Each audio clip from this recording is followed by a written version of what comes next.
What would you do if a billionaire left you $0, but changed your life forever?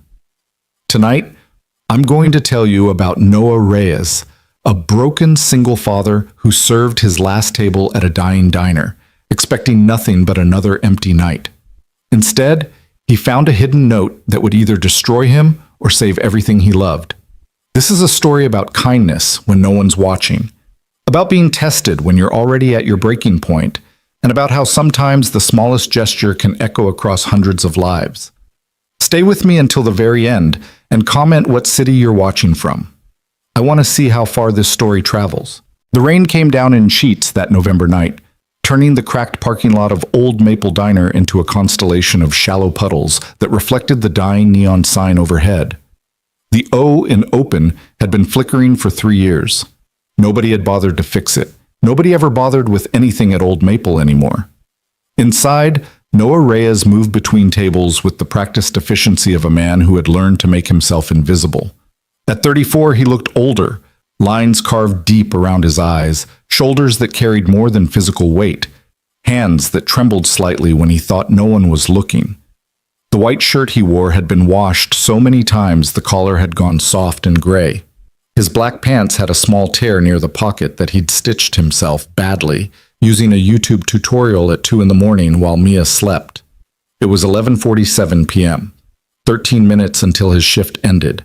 13 minutes until he could drive home to the apartment where his 6-year-old daughter was sleeping, looked after by Mrs. Chen from 4B, who charged $20 a night, money he didn't have but borrowed anyway, adding to a debt that grew like a living thing, feeding on his exhaustion. The diner was nearly empty, just 3 tables left.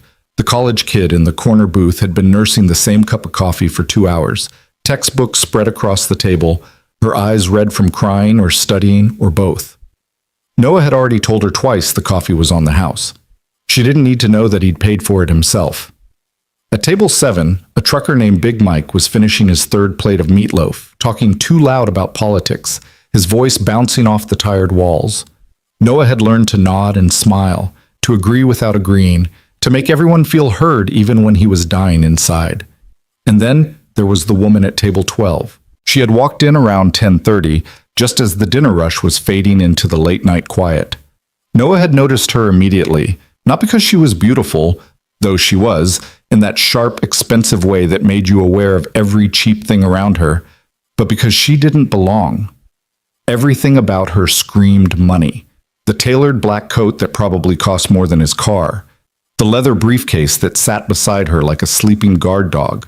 The way she held herself, spine straight, chin level, as if she'd never doubted her right to take up space in the world. She'd ordered pie, just pie. Apple with coffee, black. She'd barely touched either.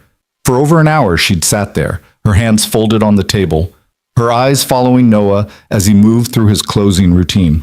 At first he thought maybe she was a health inspector, or maybe someone from corporate, though Old Maple didn't have a corporate, just Pete, the owner, who'd been threatening to sell for 5 years but never quite got around to it.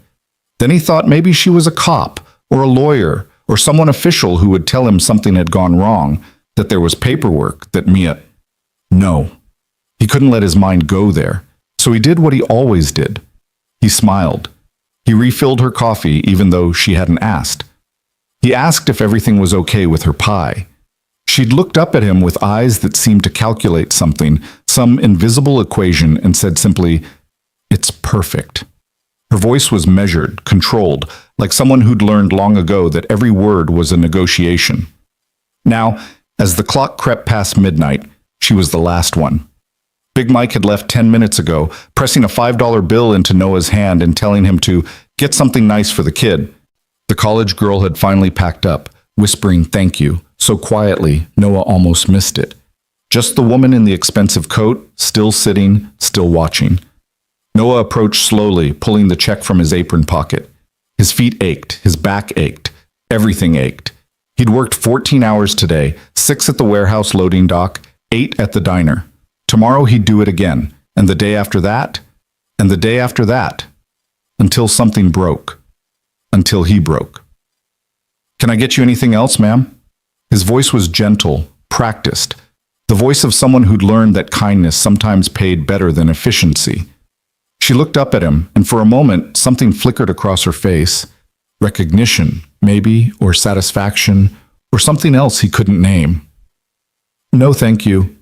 She reached for her briefcase, pulled out a wallet that was probably worth more than everything Noah owned. The pie was lovely. You've been very attentive. Just doing my job, ma'am. Is that all it is?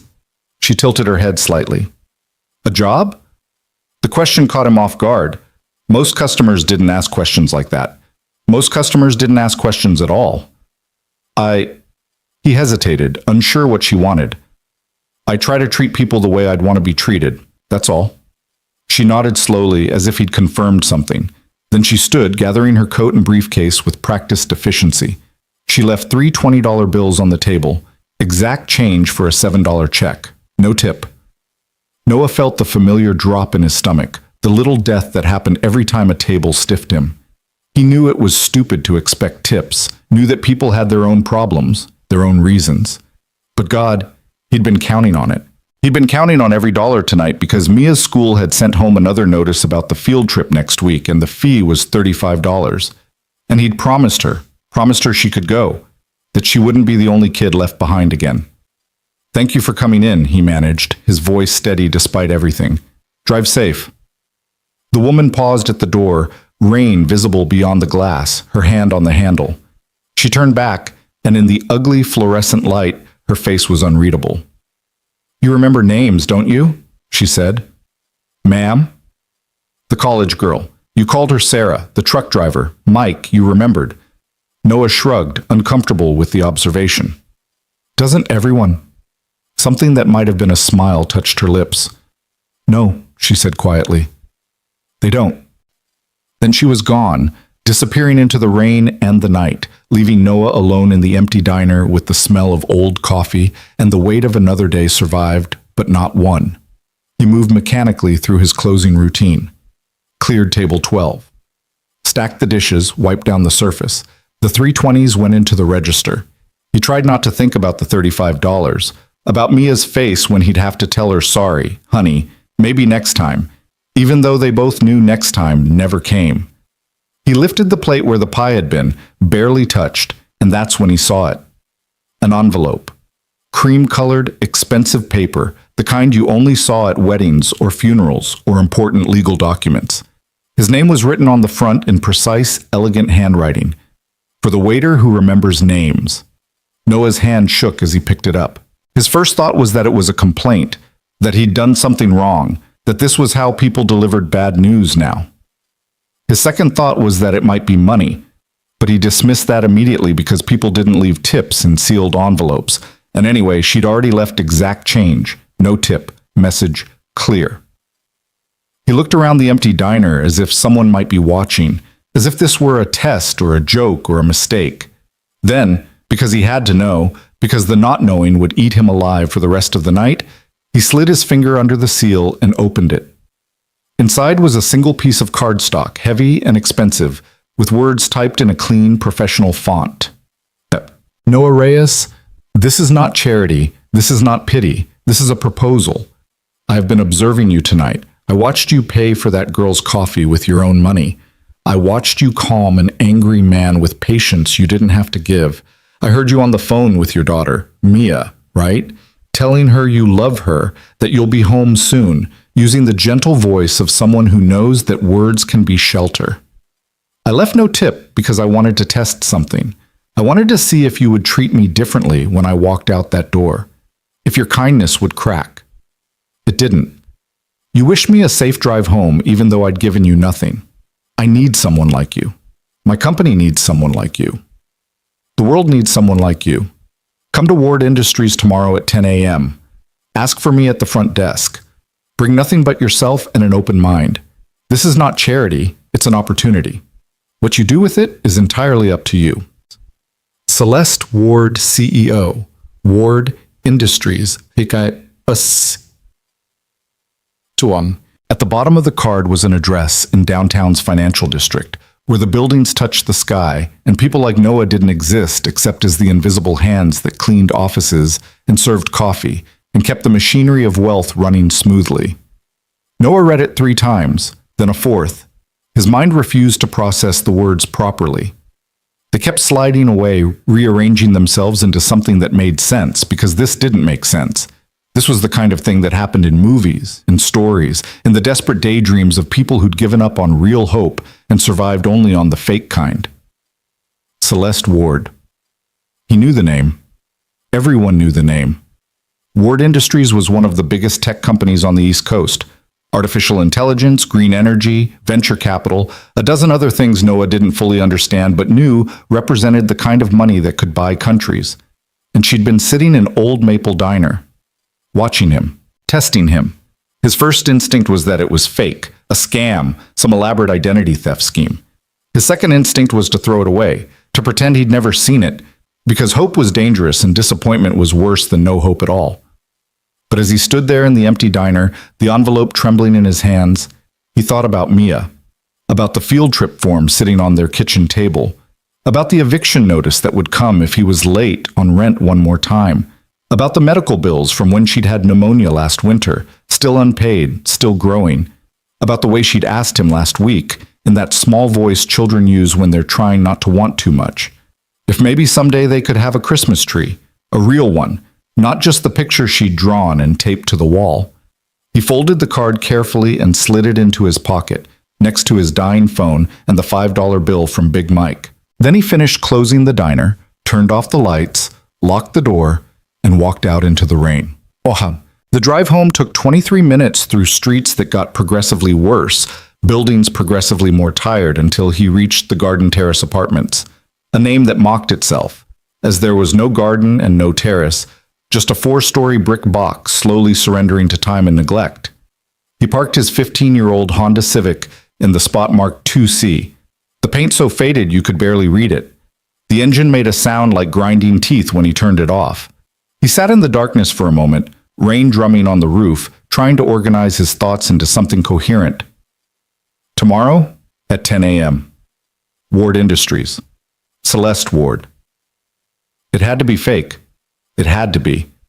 But what if it wasn't? He climbed the stairs to the second floor, his legs heavy with exhaustion. The hallway smelled like old carpet and someone's cooking, something with curry, probably the Patels in 2E. At his door he paused, listening. Silence. Good. Mia was asleep. Mrs. Chen opened her door before he could knock, as if she'd been waiting. She was 76, thin as paper, with eyes that saw too much. "She's been asleep since 8:30, Mrs. Chen whispered. "No nightmares tonight." Relief flooded through him. The nightmares had been bad lately. Mia dreaming about her mother, about the accident, about losing Noah too. He'd held her through too many 3 a.m. panic attacks, promising her that he wasn't going anywhere, that she was safe, that everything would be okay, lying, always lying, because he didn't know if any of it was true. "Thank you, Mrs. Chen. I'll get you the money tomorrow, I promise." She waved a hand, cutting him off. "You give me when you have it. The baby needs you more than I need money. Now go. You look dead on your feet." He wanted to argue, to insist, to maintain some dignity, but he was too tired. He just nodded and slipped into his apartment. It was small, very small. Studio apartment that the landlord generously called a one-bedroom, because there was a curtain you could pull across to separate the sleeping area from the living area. 340 square feet of space for 2 lives. The kitchen was 3 feet of counter and a hot plate. The bathroom was the size of a closet. The window looked out onto a brick wall. But it was clean. God, it was clean. Noah made sure of that. And it was warm, and it was theirs. Mia was curled up on the bed they shared, buried under her favorite blanket, the purple one with stars that was getting too small for her, but that she refused to give up. Her dark hair spilled across the pillow, and in sleep she looked peaceful in a way she rarely did awake. 6 years old and already worried about money, about making things harder for Daddy, about being good so he wouldn't leave like Mommy did. It broke his heart every single day. Noah changed quietly, pulling on sweatpants and an old t-shirt, moving by muscle memory in the darkness. He sat on the edge of the bed, careful not to wake her, and pulled the envelope from his pocket. In the dim light from the street lamp outside, he read the card again. "This is not charity, it's an opportunity." 5 years ago, he would have laughed. 5 years ago, he'd been someone different. Noah Reyes, software engineer, $30,000 a year salary, wife he loved, baby daughter, a future that looked bright and wide and full of possibility. They'd had plans, a house, maybe another kid, vacations, normal things, human things. Then one night, black ice, an intersection, a truck that didn't stop. Emily died on impact. Noah spent 3 months in the hospital. When he came out, everything was gone. The medical bills had eaten their savings. His job had moved on. His skills had aged out in an industry that measured careers in months, not years. The settlement from the truck company had barely covered Emily's funeral. He'd tried to rebuild. God, he'd tried. Sent out hundreds of resumes, took online courses, networked. But nobody wanted a developer with a 3-year gap and medical issues and a kid who got sick a lot because she'd inherited her mother's weak lungs. So he'd taken what he could get. Warehouse work, diner work, any work, all work. Trying to be both parents, failing at both, surviving only because Mia was too young to realize how badly he was failing. And now this impossible card with its impossible offer. Come tomorrow at 10 a.m. He couldn't. He had a warehouse shift at 9. He'd lose the day's pay. And for what? A scam? A joke? Some billionaire's twisted social experiment? But if it wasn't, and he didn't go, and he spent the rest of his life wondering what if, Mia stirred in her sleep, reaching out instinctively for him. Noah lay down beside her, wrapping his arm around her small body, feeling her heartbeat against his chest, the only thing in his life that still felt real and solid and true. I love you, baby girl, he whispered. I'm trying so hard. She mumbled something in her sleep, burrowed closer, and was still. Noah closed his eyes, the card still clutched in his hand, and tried to sleep. But all he could see was that woman, Celeste Ward, sitting in the diner, watching him with those calculating eyes, seeing something in him that he couldn't see in himself. You remember names? Yeah, he remembered names. He remembered everyone who'd ever been kind to him, everyone who'd helped when they didn't have to, everyone who'd seen him as human instead of invisible. The list wasn't long, but every name on it mattered. Maybe that's what she saw. Maybe that's what she wanted. Or maybe she was just bored and cruel, and this was how rich people entertained themselves. Only one way to find out. Sometime around 3 a.m, Noah made his decision. He'd call in sick to the warehouse. He'd lose the day's pay, $48 he desperately needed. He'd put on his one good suit that didn't fit quite right anymore and was a decade out of style. He'd wake up Mrs. Chen and ask her to watch Mia for the morning, adding to the debt that kept growing. And he'd go to Ward Industries at 10 a.m., not because he believed, not because he had hope, but because Mia deserved a father who at least tried, even when trying felt like walking off a cliff in the dark, praying there'd be ground on the other side. Morning came too fast and too slow. Noah barely slept, his mind churning through possibilities and disasters in equal measure. When the alarm went off at 6:30, Mia was already awake, sitting up in bed with her stuffed rabbit, Mr. Hoppy, clutched to her chest. Daddy, you were talking in your sleep, she said softly. Sorry, baby. Did I wake you? She shook her head. You said someone's name, Celeste. Who's Celeste? Noah's heart clenched. Even in sleep, he couldn't escape this. Just someone I met at work. Nothing important. But Mia had their grandmother's eyes, Emily's mother's eyes, the ones that could see through lies. Are you worried? A little. About money? God, she was 6. She shouldn't have to think about money. About grown-up stuff. You don't need to worry about it. She looked at him seriously, this small person who'd already learned too much about the world's sharp edges. Mrs. Chen says worry is like carrying stones. The more you carry, the slower you go. Noah couldn't help but smile. Mrs. Chen is pretty smart. Are you going to work today? This was the hard part. He never lied to Mia. Never. She'd lost her mother to a lie the universe told, that tomorrow was guaranteed, that safety was real, that love could protect you from everything. I have to go somewhere different today, he said carefully. A meeting. I'll be back by lunch. A meeting about what? About, he hesitated, about maybe making things a little easier. For us. Her eyes lit up with something dangerous. Hope. Like you getting a better job? Maybe. Or maybe nothing. I don't know yet. I just have to go see. She nodded slowly, processing this. Then, in the way children did, cutting straight through to the thing that mattered.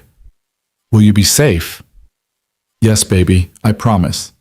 It's just a meeting in an office. Okay. She hugged Mr. Hoppy tighter. Can I have cereal for breakfast? And just like that, the world was simple again. Cereal, breakfast, normal things. Noah made her breakfast, off-brand Cheerios with milk that would expire tomorrow, and got her ready for school. Mrs. Chen agreed to take her to the bus stop, waving off his thanks and his promises to pay her back as if money were nothing, as if kindness were free. By 8:30, Mia was fed and dressed and walking hand in hand with Mrs. Chen down the hallway. She turned back at the stairs, her small face worried. Daddy? Yeah, baby? Whatever happens at the meeting, I love you anyway. His throat closed up. I love you too, more than anything. Then she was gone, and Noah was alone with the decision he'd made in the darkness, the card that still sat on the counter, and the suit hanging on the back of the bathroom door. He showered in water that ran cold after 2 minutes. He shaved with a razor that pulled more than cut. He put on the suit, dark blue, from Emily's funeral, smelling slightly of mothballs, and a white shirt that had a faded stain near the collar he hoped wasn't visible. In the mirror, he looked like someone playing dress-up, someone pretending to be the person he used to be. At 9:45, he locked the apartment door and walked down to his car. The Honda started on the third try. The check engine light glowed its perpetual warning.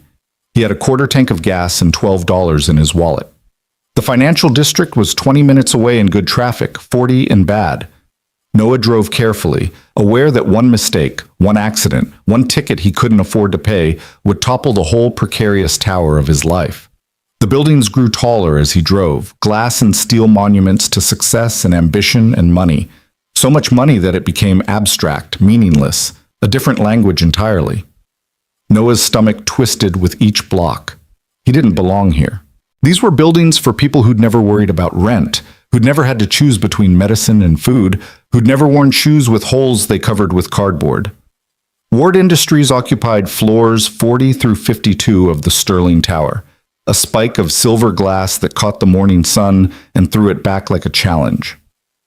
Noah parked in a public garage 3 blocks away because he couldn't afford the parking at the building, $25 for the first hour, and walked the rest of the way. The lobby was marble and gold and the quiet hum of wealth, a fountain in the center that probably cost more than his life. Security guards who watched him the way guards watched people who didn't belong. His hands were sweating. He approached the front desk where a young woman with perfect hair and perfect makeup and a perfect smile looked up from her computer. Good morning. Welcome to Sterling Tower. How can I help you? Noah's voice came out steady. He was proud of that. I have a meeting at Ward Industries, 10th floor, 10 o'clock. Name? Noah Reyes. She typed something, her smile never flickering. And who are you meeting with? This was the moment. This was where it would fall apart, where she'd look confused, where he'd realize it was all a mistake or a joke or a dream. Celeste Ward. The woman's fingers paused. She looked up at him, really looked, and something in her expression shifted. Surprise maybe, or curiosity, or assessment. One moment, please. She picked up a phone, spoke quietly, listened, nodded. When she hung up, her smile had changed. It was real now, uncertain. Mr. Reyes, please take the elevator to the 50th floor. You'll be met there. Thank you. Good luck, she added, and he didn't know if she was being polite or if she knew something he didn't. The elevator was glass on one side, showing the city falling away as he rose. Noah watched the ground shrink, watched his old life get smaller and smaller until it was just one tiny point among millions, indistinguishable, forgettable. The doors opened at 50 with a soft chime that sounded like money. A man in an expensive suit was waiting, mid-40s, black, with the kind of presence that made you stand straighter without meaning to. He extended a hand. Mr. Reyes, I'm Marcus Thompson, Ms. Ward's executive assistant. Thank you for coming. She's waiting for you. Noah shook his hand, aware of his own calluses against Thompson's smooth palm. Is this real? Something that might have been amusement flickered across Thompson's face. Let's find out. Follow me, please. They walked through spaces that didn't feel like offices so much as temples to success. Glass everywhere. Art that Noah recognized from museums he'd taken Mia to on free days. Views of the city that made you feel like a god. And people. So many people moving with purpose and confidence and expensive clothes, talking about markets and acquisitions and projections, speaking languages Noah had once known but had forgotten. Finally, they reached a corner office. Thompson knocked once, then opened the door. "Mr. Reyes, Miss Ward." The woman from the diner sat behind a desk the size of Noah's entire kitchen, but she wasn't looking at papers or computers or any of the trappings of power. She was looking at him with those same calculating eyes, seeing something he still couldn't name. "Thank you, Marcus. Please hold my calls." "Of course." The door closed with a soft click, and Noah was alone with Celeste Ward. She stood, walked around the desk, and gestured to a pair of chairs by the window. Not the formal interview setup, but something more casual, more human. "Sit, please. Coffee? Water?" "I'm fine, thank you." "You're terrified." It wasn't a question. Noah decided honesty was all he had. "Yes." "Good. That means you're smart." She sat across from him, not behind a desk or position of power, but as an equal, or at least pretending to be. "Did you bring the card?" He pulled it from his pocket, worn now from being held all night. She glanced at it and nodded. "I meant every word. This is not charity. This is not pity. I have a problem, and I think you might be the solution." "I don't understand." "I know. Let me explain." She leaned back, her fingers steepled. Ward Industries is successful, very successful. We make billions of dollars a year developing technology that changes the world. But we've gotten disconnected. We operate at such a high level that we've forgotten what it means to actually help people. Real people. Not markets. Not demographics. People. Noah listened, still waiting for the catch, the twist, the moment this turned into something ugly. 2 years ago, Celeste continued, I launched the Second Chances Initiative. The goal is simple. Identify people who've fallen through the cracks of our economic system. People with potential, with character, with something to offer, and give them opportunities to rebuild. Job training, education, employment placement, financial support. Not charity. Investment. That sounds good, necessary. It's failing. The words were flat, factual. We've spent $40 million and helped exactly 73 people. 73. Do you know why? Noah shook his head. Because the people running it don't understand struggle. They understand poverty as a statistic, not as a reality. They see people like you as problems to solve, not as humans to respect. They create programs that look good on paper and fail in practice. She leaned forward, intense now. Last night, I was tired, exhausted. I'd spent 14 hours in meetings about the initiative, listening to consultants tell me what poor people need, and I realized none of them had ever been poor. None of them had ever worked 2 jobs. None of them had ever had to choose between rent and food. So I left. I got in my car and drove until I found the kind of place I used to know, when I was someone different. Noah's heart was pounding. You found my diner. I found you, and I watched you treat every single person with dignity. The girl who couldn't afford coffee. You paid for it yourself. The trucker who was angry and loud, you calmed him without condescension. Your daughter on the phone, the love in your voice. And then when I left you nothing, when I tested whether your kindness was transactional, you still wished me a safe drive home. She paused, letting the words land. I don't need another consultant, Noah. I don't need another expert with a degree who's never struggled. I need someone who understands what it means to be invisible. Someone who treats people like people, not problems. I need you. The silence stretched out. Noah's mind was racing, tripping over itself, trying to catch up. To do what, exactly? To run it, the Second Chances Initiative. To be the community outreach director. To take everything we've built and make it actually work. He almost laughed. Would have if it weren't so absurd. I'm a waiter and a warehouse worker. I don't have any qualifications for... You have the only qualification that matters. You give a damn, and you know how to see people. I don't have a degree. I didn't even finish. I don't care about degrees. I care about character. I watched you demonstrate more character in 1 hour than most of my employees show in a career. Noah shook his head, overwhelmed. What would this even mean? What are you offering? Celeste pulled a folder from beneath her chair, placed it on the small table between them. Salary of $75,000 a year, full benefits, health, dental, vision, 4 weeks paid vacation, and a full scholarship to any school in the state for your daughter, Mia, right? The name hit him like a physical blow. How do you? You said her name on the phone last night. I remembered, because that's what we do, isn't it? We remember names. Noah opened the folder with shaking hands, saw the contract, saw the numbers that seemed impossible, obscene, life-changing, saw words like comprehensive health coverage and educational endowment and retirement benefits, things he'd stopped believing were real. Why? The word came out broken. Why me? You don't know me. You don't know if I can do this. I could be anyone. You could be my mother. Celeste's voice changed, became softer, more human. 35 years ago, my mother was a waitress in a diner just like yours. Single mother, 2 kids, working herself to death for pennies, and one night, a customer noticed, really noticed, saw her, helped her, changed everything. She stood, walked to the window, looking out over the city. That customer was the founder of this company. He gave my mother a job, not out of pity. Out of recognition that talent and character don't have prerequisites. My mother became one of the best executives this company ever had. And when she died 5 years ago, she made me promise something. Celeste turned back, and Noah saw tears in her eyes that she didn't bother to hide. She made me promise to keep looking, to keep seeing, to never let success make me blind. So yes, Noah Reyes, I sat in your diner and I tested you, and you passed. Not because you were trying to, but because being decent is just who you are, even when no one's watching, even when it cost you something. Noah couldn't speak.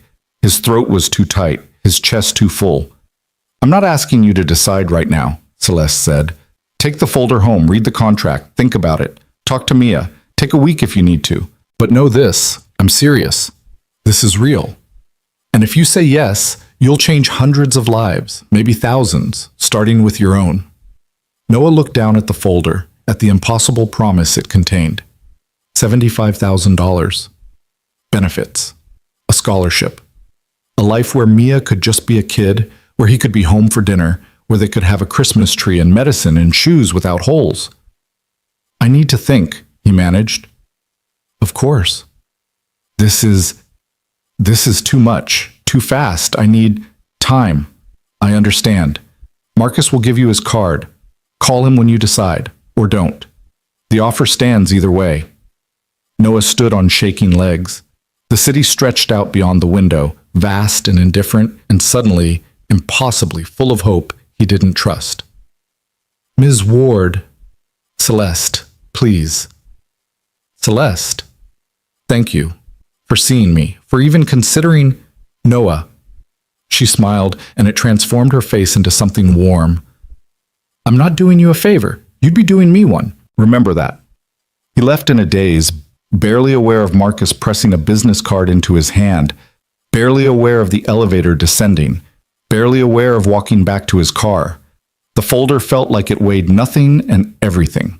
The contract inside might as well have been written in a foreign language for all the sense it made to his scrambled brain. He sat in his Honda, in the parking garage, and finally let himself shake. Let himself feel the enormity of what had just happened.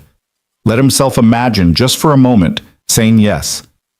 And then he thought about Mia, about being home for dinner, about her having a real school, real opportunities, real choices, about her not growing up the way he had, afraid, invisible, always one crisis away from collapse. His phone buzzed. A text from Mrs. Chen. Mia home from school, all good, take your time. He looked at the time. 11:47 a.m. Exactly 12 hours since he'd found the card under that plate. 12 hours since his life had cracked open like an egg, spilling possibilities everywhere. Noah drove home slowly, carefully, The folder on the passenger seat beside him like a passenger with an opinion. He didn't know what he was going to do. Didn't know if he was brave enough to say yes or smart enough to say no. But for the first time in 5 years, he felt something he'd forgotten existed. Hope. Dangerous, terrible, beautiful hope. The apartment felt different when Noah walked through the door at noon. The same 340 square feet, the same worn carpet, the same water stain on the ceiling that looked like a map of somewhere he'd never go. But the folder in his hand changed the gravity of everything, made the walls feel both smaller and more precious, like he was seeing his life from the outside for the first time. Mia was at the kitchen table with Mrs. Chen, practicing her letters. She looked up when the door opened, and her whole face brightened in a way that made Noah's chest ache. "Daddy, you're home early!" He crossed the room and kissed the top of her head, breathing in the scent of her strawberry shampoo. Meeting didn't take as long as I thought. Mrs. Chen was watching him with those sharp eyes that missed nothing. The meeting went well. Noah set the folder on the counter, face down, casual. It was interesting. Interesting good or interesting bad? I'm not sure yet. He turned to Mia, who was looking between them with the worried expression children wore when they knew adults were speaking in code. "Hey, baby girl, how was school?" "Fine. We learned about butterflies. Did you know some of them fly thousands of miles? Mrs. Patterson said it's called migration, and they know the way, even though they've never been there before." "That's pretty amazing." "Yeah." She went back to her letters, carefully tracing an uppercase B. "Daddy, can I ask you something?" "Always." "Is the meeting why you look scared?" Mrs. Chen made a soft sound in her throat. Noah knelt beside Mia's chair so they were eye level. "I'm not scared, honey, just thinking about some big decisions." "What kind of decisions?" "How did you explain this to a 6-year-old? How did you say that a stranger had offered to change their lives, but accepting might mean stepping into a world where he'd drown, where he'd fail spectacularly and drag them both down harder than if he'd just stayed in his lane?" "Grown-up work stuff," he said finally. "Nothing for you to worry about." But Mia had inherited her mother's ability to read him like a book. "Is it about money?" "Mia, because Mrs. Chen says we shouldn't worry about money so much. She says you work too hard and I should tell you that." Noah looked over at Mrs. Chen, who had the grace to look slightly embarrassed. "Mrs. Chen is very wise," Noah said carefully, "but it's my job to worry about money so you don't have to." "But what if the thing you're deciding makes it so you don't have to worry so much?" The question was so direct, so perfectly aimed at the heart of everything that Noah couldn't find an answer that wasn't a lie. Mrs. Chen stood, gathering her things with practiced efficiency. "I should go. Let you two talk." She paused at the door, one hand on the frame, and looked back at Noah.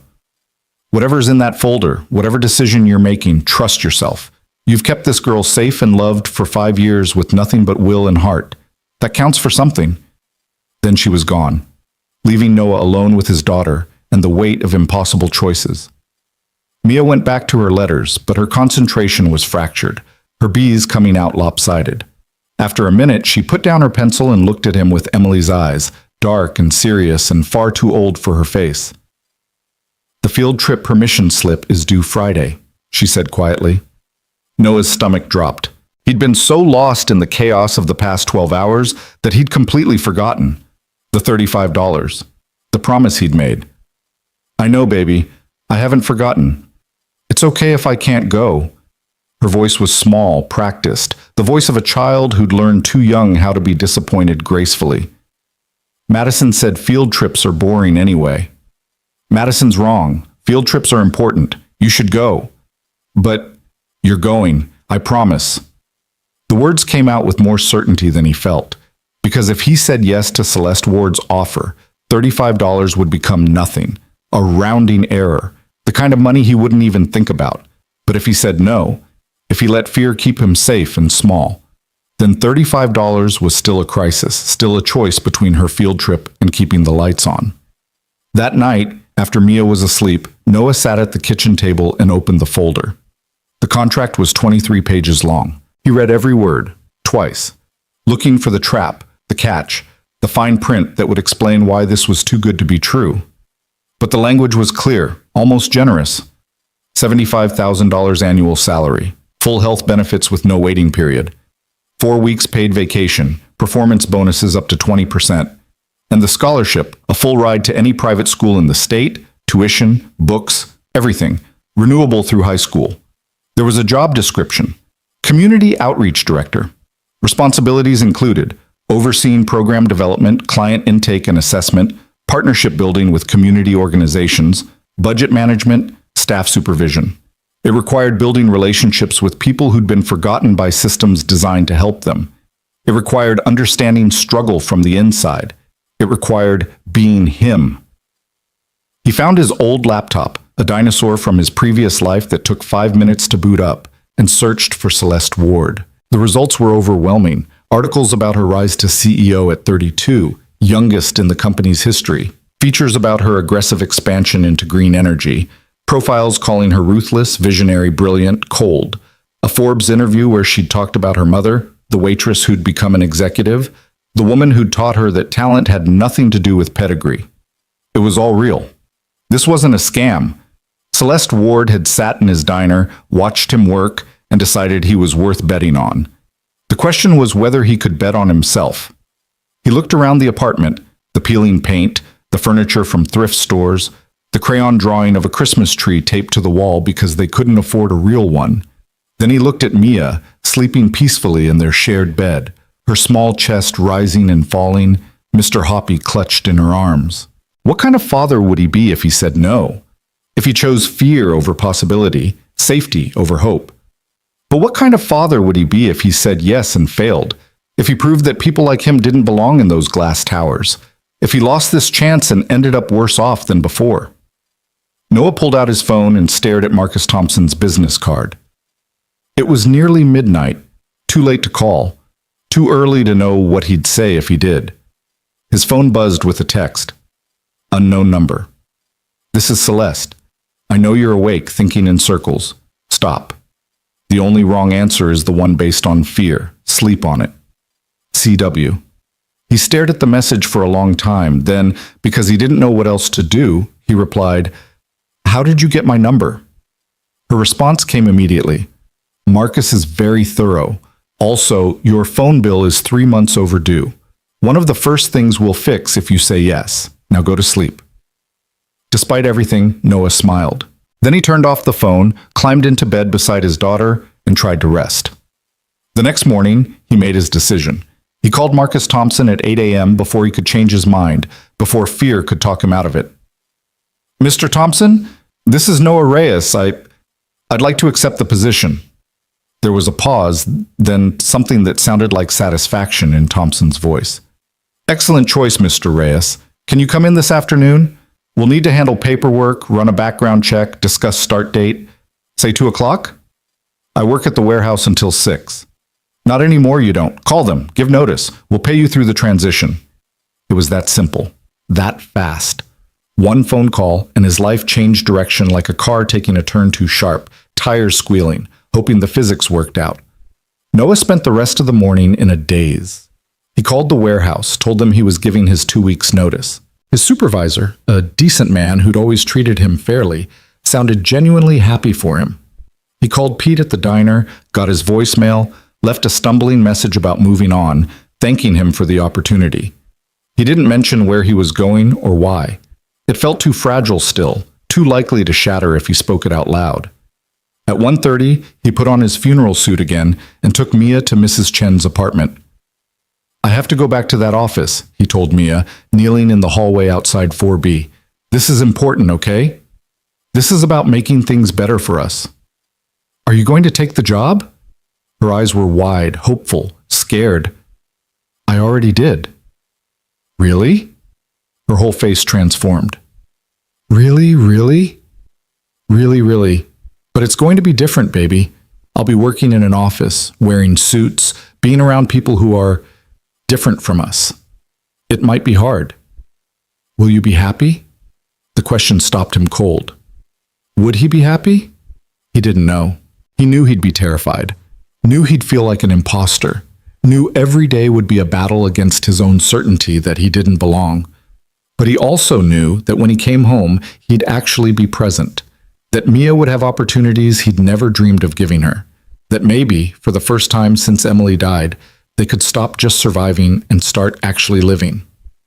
"I'm going to try," he said, "for both of us. I'm going to try." She hugged him fiercely, her small arms around his neck. "I'm proud of you, Daddy." And God help him, he believed her.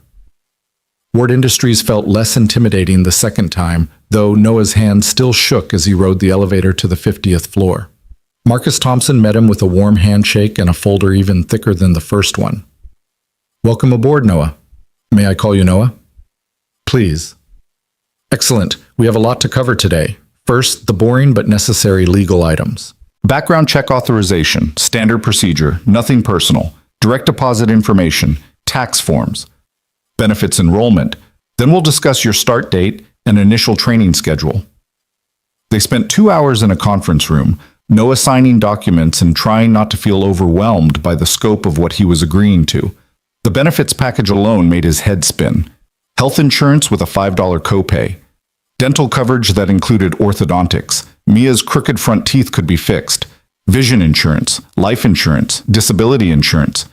Things he'd stopped believing were real. "Now," Marcus said, sliding another packet across the table, "the education scholarship for your daughter.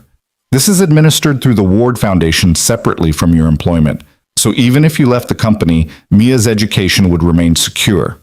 I'll need you to fill out these forms indicating your school preferences." School preferences? The scholarship covers tuition, books, uniforms, extracurriculars, and meals at any private institution in the state. I've included a list of our partner schools. Oakmont Academy is excellent. Small class sizes, strong arts program, very nurturing environment for young children. Or if you prefer something with a STEM focus, wait. Noah's brain was struggling to process. Private school? Her public school is fine. She's doing well there. Marcus smiled gently.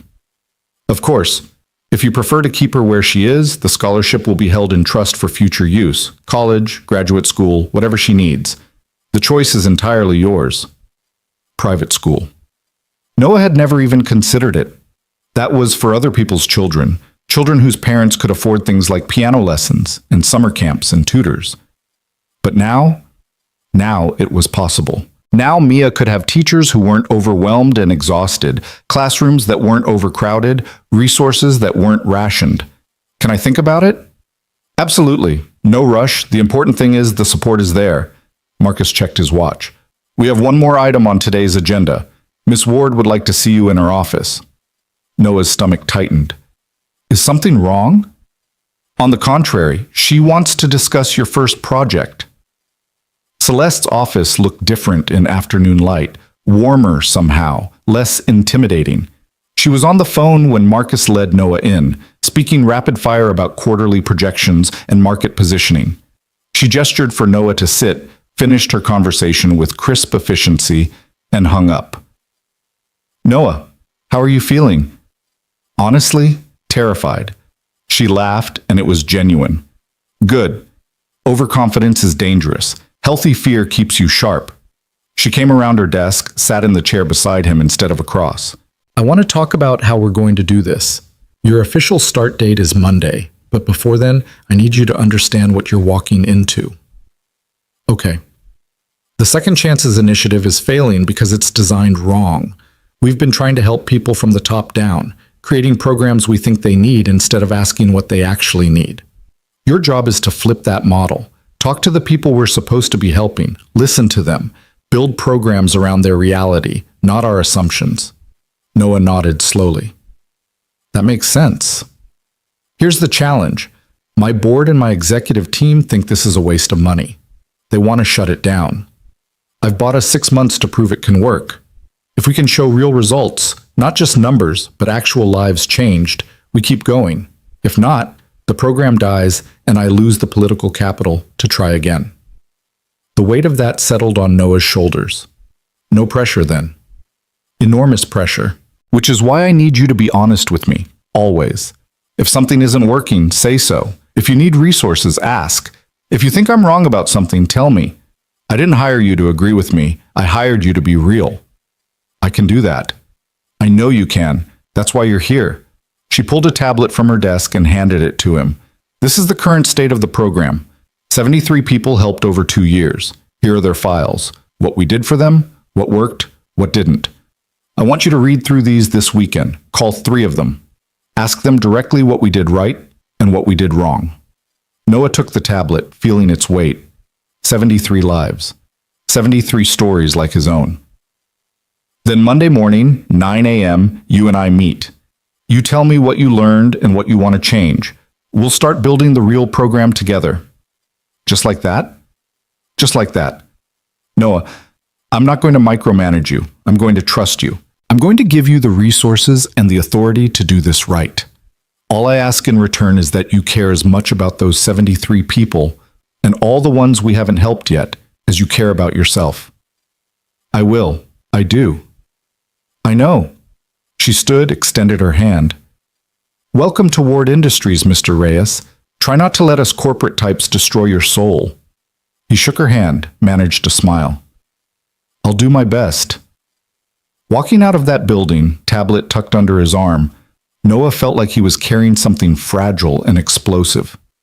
73 stories, 6 months to prove it mattered. Everything he and Mia needed writing on, whether he could do something he'd never done before, had no training for, had no business attempting. He drove home slowly, his mind spinning through everything that had happened in 48 hours.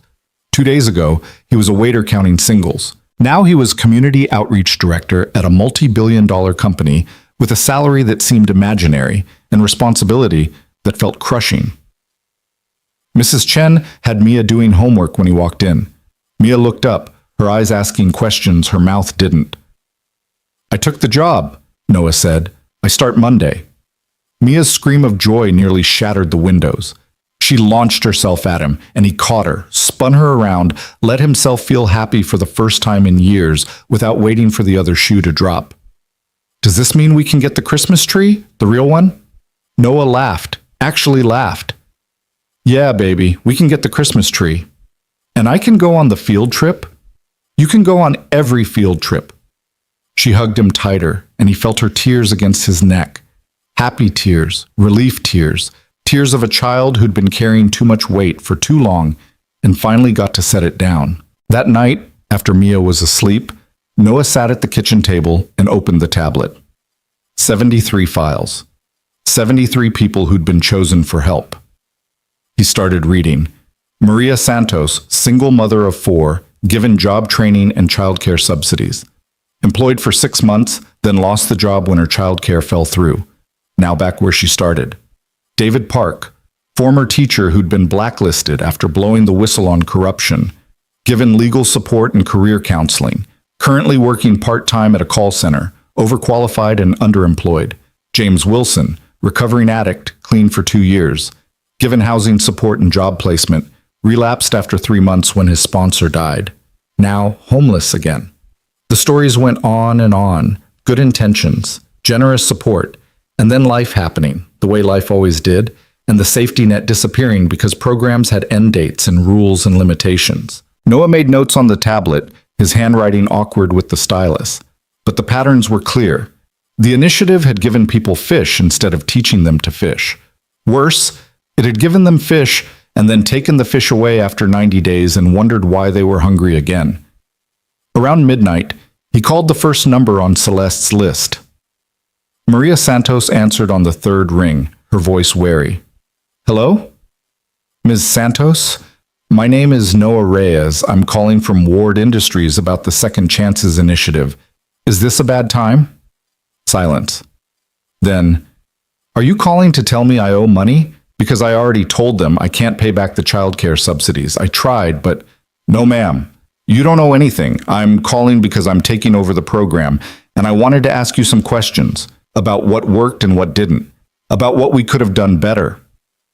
More silence. He could hear children in the background, television sounds, life sounds. You really want to know?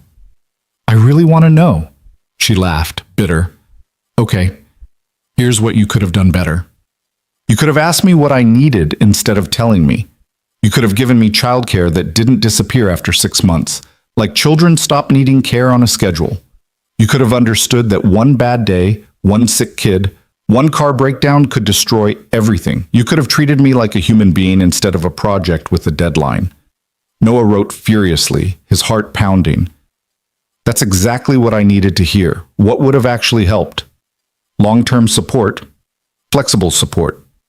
Someone who checked in and adjusted when life got complicated instead of just cutting me off. And community, other people going through the same thing. We could have helped each other if you'd connected us instead of treating us like we're all in competition for scraps. They talked for 40 minutes. By the end, Maria was crying, and so was Noah. You're really going to change it? She asked. I'm going to try. I promise I'm going to try. Then do one thing for me. Remember that we're not broken. We're not failures. We're people who got knocked down by a system that wasn't designed for people like us.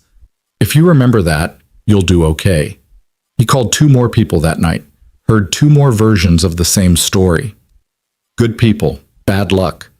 Systems that gave up on them the moment they stumbled. By 3 a.m., Noah had filled 20 pages of notes. His eyes burned, his hand cramped, but he understood now what Celeste had seen in him, what she needed. She didn't need someone who knew how to run a program. She needed someone who knew how it felt to be the program's target, to be seen as a problem to solve instead of a person to support. She needed someone who would remember Maria Santos's face when she said, "We're not broken," who would carry that truth like a gospel. Saturday morning, Noah woke with his head on the kitchen table, the tablet still glowing beside him. Mia was already awake, sitting cross-legged on the bed, watching him with concern. "Did you sleep here all night?" "Yeah, baby. I was working." "Working on what?" How did he explain that he was trying to figure out how to help people who'd been helped badly before? That he was terrified of letting them down the way they'd been let down already? "Learning," he said finally. "Learning how to do my job right." She climbed off the bed, came to the table, looked at the screen full of notes in his messy handwriting. "Are these people you're going to help?" "I hope so." "Will you help them the way Mrs. Chen helps us?" Noah looked at his daughter, this small, wise person who saw things so clearly. "What do you mean?" "Mrs. Chen doesn't just watch me sometimes. She knows my favorite snacks. She knows I get scared during thunderstorms. She knows about Mommy. She doesn't help us like it's a job. She helps us like we're family." And there it was, the answer he'd been circling around all night. You couldn't program that, couldn't systematize it, couldn't put it in a budget spreadsheet or a quarterly report. You just had to care, had to see people as people, not problems, had to remember that behind every case file was a Maria Santos with 4 kids and dreams that kept breaking, a David Park who'd tried to do the right thing and got punished for it, a James Wilson fighting demons every single day, had to help them like family. "You're pretty smart, you know that?" Noah said. Mia grinned. "Mrs. Chen says I get it from you." Sunday. Noah spent the whole day with Mia. They walked to the park, the one with the broken swings that the city kept promising to fix. They got ice cream from the bodega, single scoops, because he still couldn't quite believe the money was real, couldn't quite let himself spend freely yet. They lay on the grass and watched clouds drift by, and Mia pointed out shapes while Noah tried not to think about Monday, about walking into that glass tower and pretending he belonged there. "Daddy?" Mia's voice was soft. "Are you going to be different now?" "Different how?" "Like, are you going to be busy all the time? Are you going to forget stuff?" Madison's dad got a new job and now he's always on his phone and he missed her dance recital. Noah's chest tightened. "I promise I won't forget. The whole point of this job is so I can be there more, not less." "Okay." She was quiet for a moment. "I'm scared." "Of what?" "That it won't be real, that something will go wrong and we'll have to go back to the way things were. And it will hurt more because we thought it was going to be different." He pulled her close, this small person who'd already learned that hope was dangerous, that good things didn't last, that the universe was not kind to people like them. "I'm scared too," he admitted. "But we're going to try anyway, because that's what brave people do.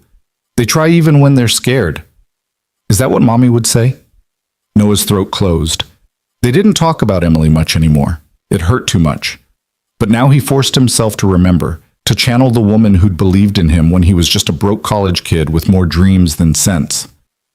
Your mom would say that fear is just love in a scary mask, that being afraid means you care about something enough to worry about losing it, and she'd tell us to hold hands and jump together.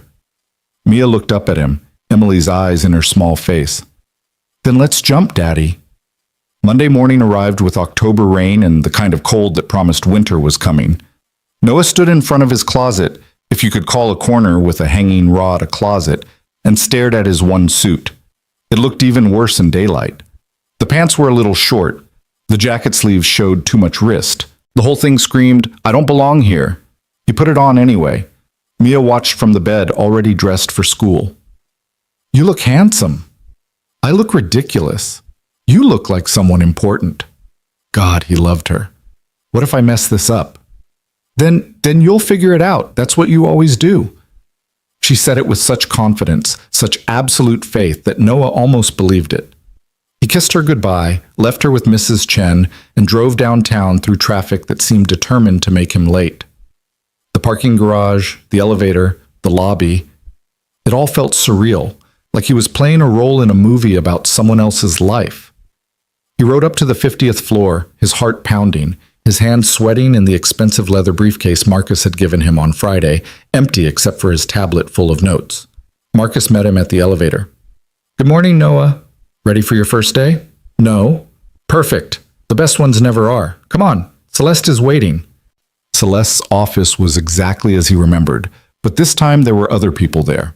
6 of them, sitting around the conference table, looking sharp and successful, and like they belonged in rooms like this. They all turned when Noah entered, their expressions ranging from curious to skeptical to openly hostile.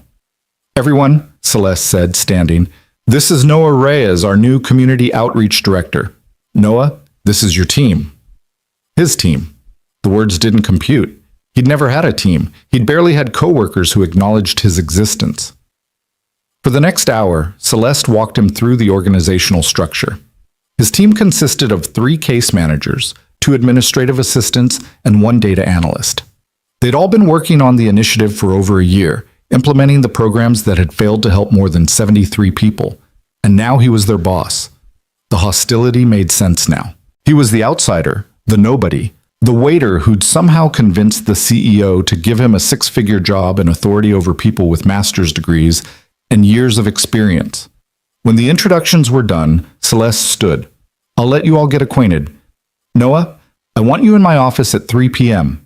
Bring your recommendations." Then she was gone, leaving Noah alone with 6 people who clearly thought he was a joke. The silence stretched uncomfortably. Finally, a woman in her 40s with severe glasses and perfect hair spoke up. "So, you're going to save the program?" Her name was Patricia. Patricia Huang, senior case manager, MBA from Wharton, 7 years at Ward Industries. Her voice dripped with condescension. "I'm going to try," Noah said evenly. "With what qualifications exactly?" "I looked at your file. High school diploma. No relevant experience, no management background. Just a good story and a sympathetic CEO." The others watched, waiting to see how he'd respond. This was a test, maybe the real test. Noah could have defended himself, could have gotten angry, could have pulled rank and reminded them that whether they liked it or not, Celeste had put him in charge. Instead, he told them the truth. "You're right. I don't have qualifications. I have perspective. I spent this weekend calling the people we've helped. Maria Santos, David Park, James Wilson. I asked them what we did wrong. Want to know what they said?" Patricia's expression didn't change.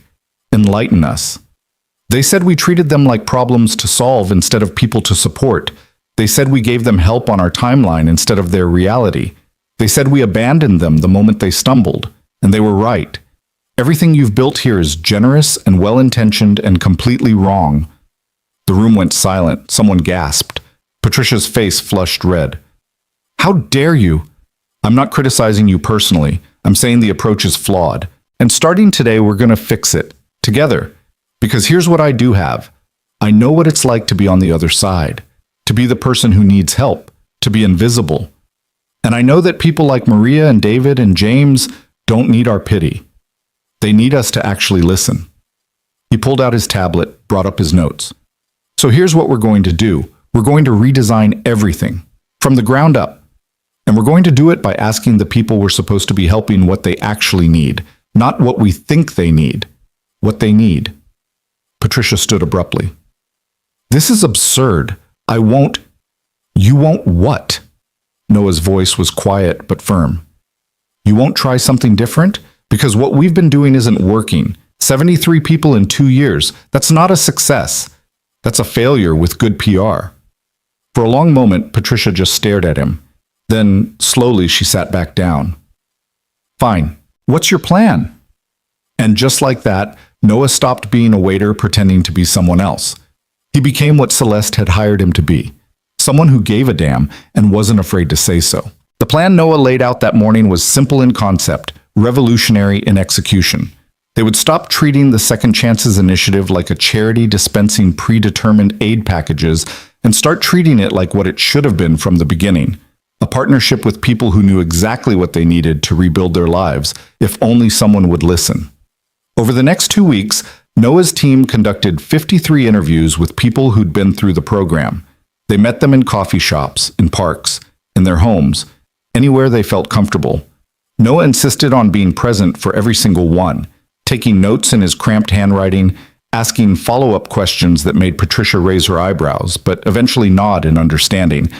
The data analyst, a quiet man named Robert Chen, compiled the results into a presentation that Noah and Celeste reviewed on a rainy Thursday afternoon. The patterns were damning. 92% of participants said the program had helped initially, but failed to provide sustained support. 87% said they felt judged rather than supported. 74% said the rigid timelines and requirements had actually made their situations worse because missing a single appointment or deadline meant losing everything. It's a system designed to help people who don't actually need help, Noah said, pointing to the data on Celeste's enormous monitor. Someone who can make every appointment, meet every deadline, navigate bureaucracy without mistakes. That person doesn't need us. The people who really need us are the ones this system is designed to exclude the moment they have one bad day. Celeste leaned back in her chair, studying the numbers with an expression Noah had learned to recognize as her processing face. Recommendations? Tear it down. Build something new. Flexible timelines based on individual circumstances. Ongoing support instead of 90-day cutoffs. Peer networks so participants help each other instead of competing for resources. And most importantly, let them tell us what they need instead of us deciding for them. Budget implications? Higher per person cost, but better outcomes. We help fewer people initially, but actually help them. Build momentum, prove it works, then scale. The board will hate it. The board already thinks the program is a waste of money. Let's prove them wrong with results instead of trying to please them with numbers that don't mean anything. Celeste smiled, the sharp smile of someone who just decided to take a risk. Do it. You have 3 months. Show me 5 success stories, real ones, sustained ones, and I'll go to the board with the new model. 3 months. 5 stories. Everything riding on whether Noah could deliver what he'd promised. He threw himself into the work with an intensity that bordered on obsession. His days started at 6 a.m. and ended past midnight. He rebuilt the intake process from scratch, removing the dozens of forms and requirements that had turned asking for help into a second job. He created a peer mentorship program pairing current participants with those who'd successfully rebuilt their lives. He negotiated partnerships with employers willing to offer flexible hours and second chances. He personally met with every single person who applied, learning their names, their stories, their dreams. Mia saw less of him than she had when he was working double shifts at the diner and warehouse. The irony wasn't lost on Noah. He'd taken this job partly to spend more time with his daughter, and now he was more absent than ever, just absent in a suit instead of a waiter's uniform. Mrs. Chen didn't say anything, but her look spoke volumes. Mia didn't complain, but Noah could see the worry in her eyes when he came home at 9 p.m. and collapsed on the couch, too exhausted to do anything but hold her while she told him about her day in a small voice that tried so hard to be understanding. "I'm sorry, baby," he whispered one night, his guilt a physical weight on his chest. "This won't be forever, just until we get the program working right." "It's okay, Daddy. You're helping people." "You're supposed to come first. I am first, because you're teaching me that helping people matters. She was 6 years old and wiser than he deserved. Noah held her tighter and promised himself that once these 3 months were over, once he'd proved the program worked, he'd find balance. He'd be present. He'd keep the promise he'd made on that Sunday in the park. But first he had to deliver 5 success stories. The first was Maria Santos. Noah had stayed in touch with her since that midnight phone call, and when he reached out about rejoining the program under the new model, she'd been skeptical. Why should I trust you? I trusted before. Because this time you're in charge. You tell me what you need, you set the timeline. You decide what success looks like. I'm just here to provide resources and get out of your way. It had taken 3 more conversations, but eventually Maria agreed. The program provided long-term childcare subsidies with no arbitrary cutoff date, flexible job training that worked around her kids' schedules, and connection to a network of other single mothers facing similar challenges. Within 6 weeks, she had a stable job with benefits and a support system that didn't disappear the moment funding periods ended. The second was a man named Thomas Wright, a former software engineer, like Noah had been, who'd lost everything to medical bankruptcy when his wife got cancer. Noah saw himself in Thomas's defeated eyes, understood the specific shame of falling from the middle class into poverty, of having people assume you'd made bad choices when really you'd just had bad luck. I don't need job training, Thomas said at their first meeting. I need someone to give me a chance, despite the gap in my resume and the bankruptcy on my credit report. So Noah used his connections, the network he was building through Celeste's introductions and his own relentless networking, to find companies willing to look past the red flags. He coached Thomas through interviews, helped him explain the gap without sounding defensive. 3 months after joining the program, Thomas accepted a job offer at a fintech startup making $70,000 a year. The 3rd, 4th, and 5th stories came faster. A recovering addict who needed housing stability before he could maintain sobriety. A former teacher blackballed from education who needed help pivoting to corporate training. A young mother who'd aged out of foster care with no support system who needed everything: housing, childcare, job skills, and most importantly, someone who believed she could succeed. Each success built Noah's confidence and his team's buy-in. Patricia stopped questioning his decisions and started actively contributing ideas.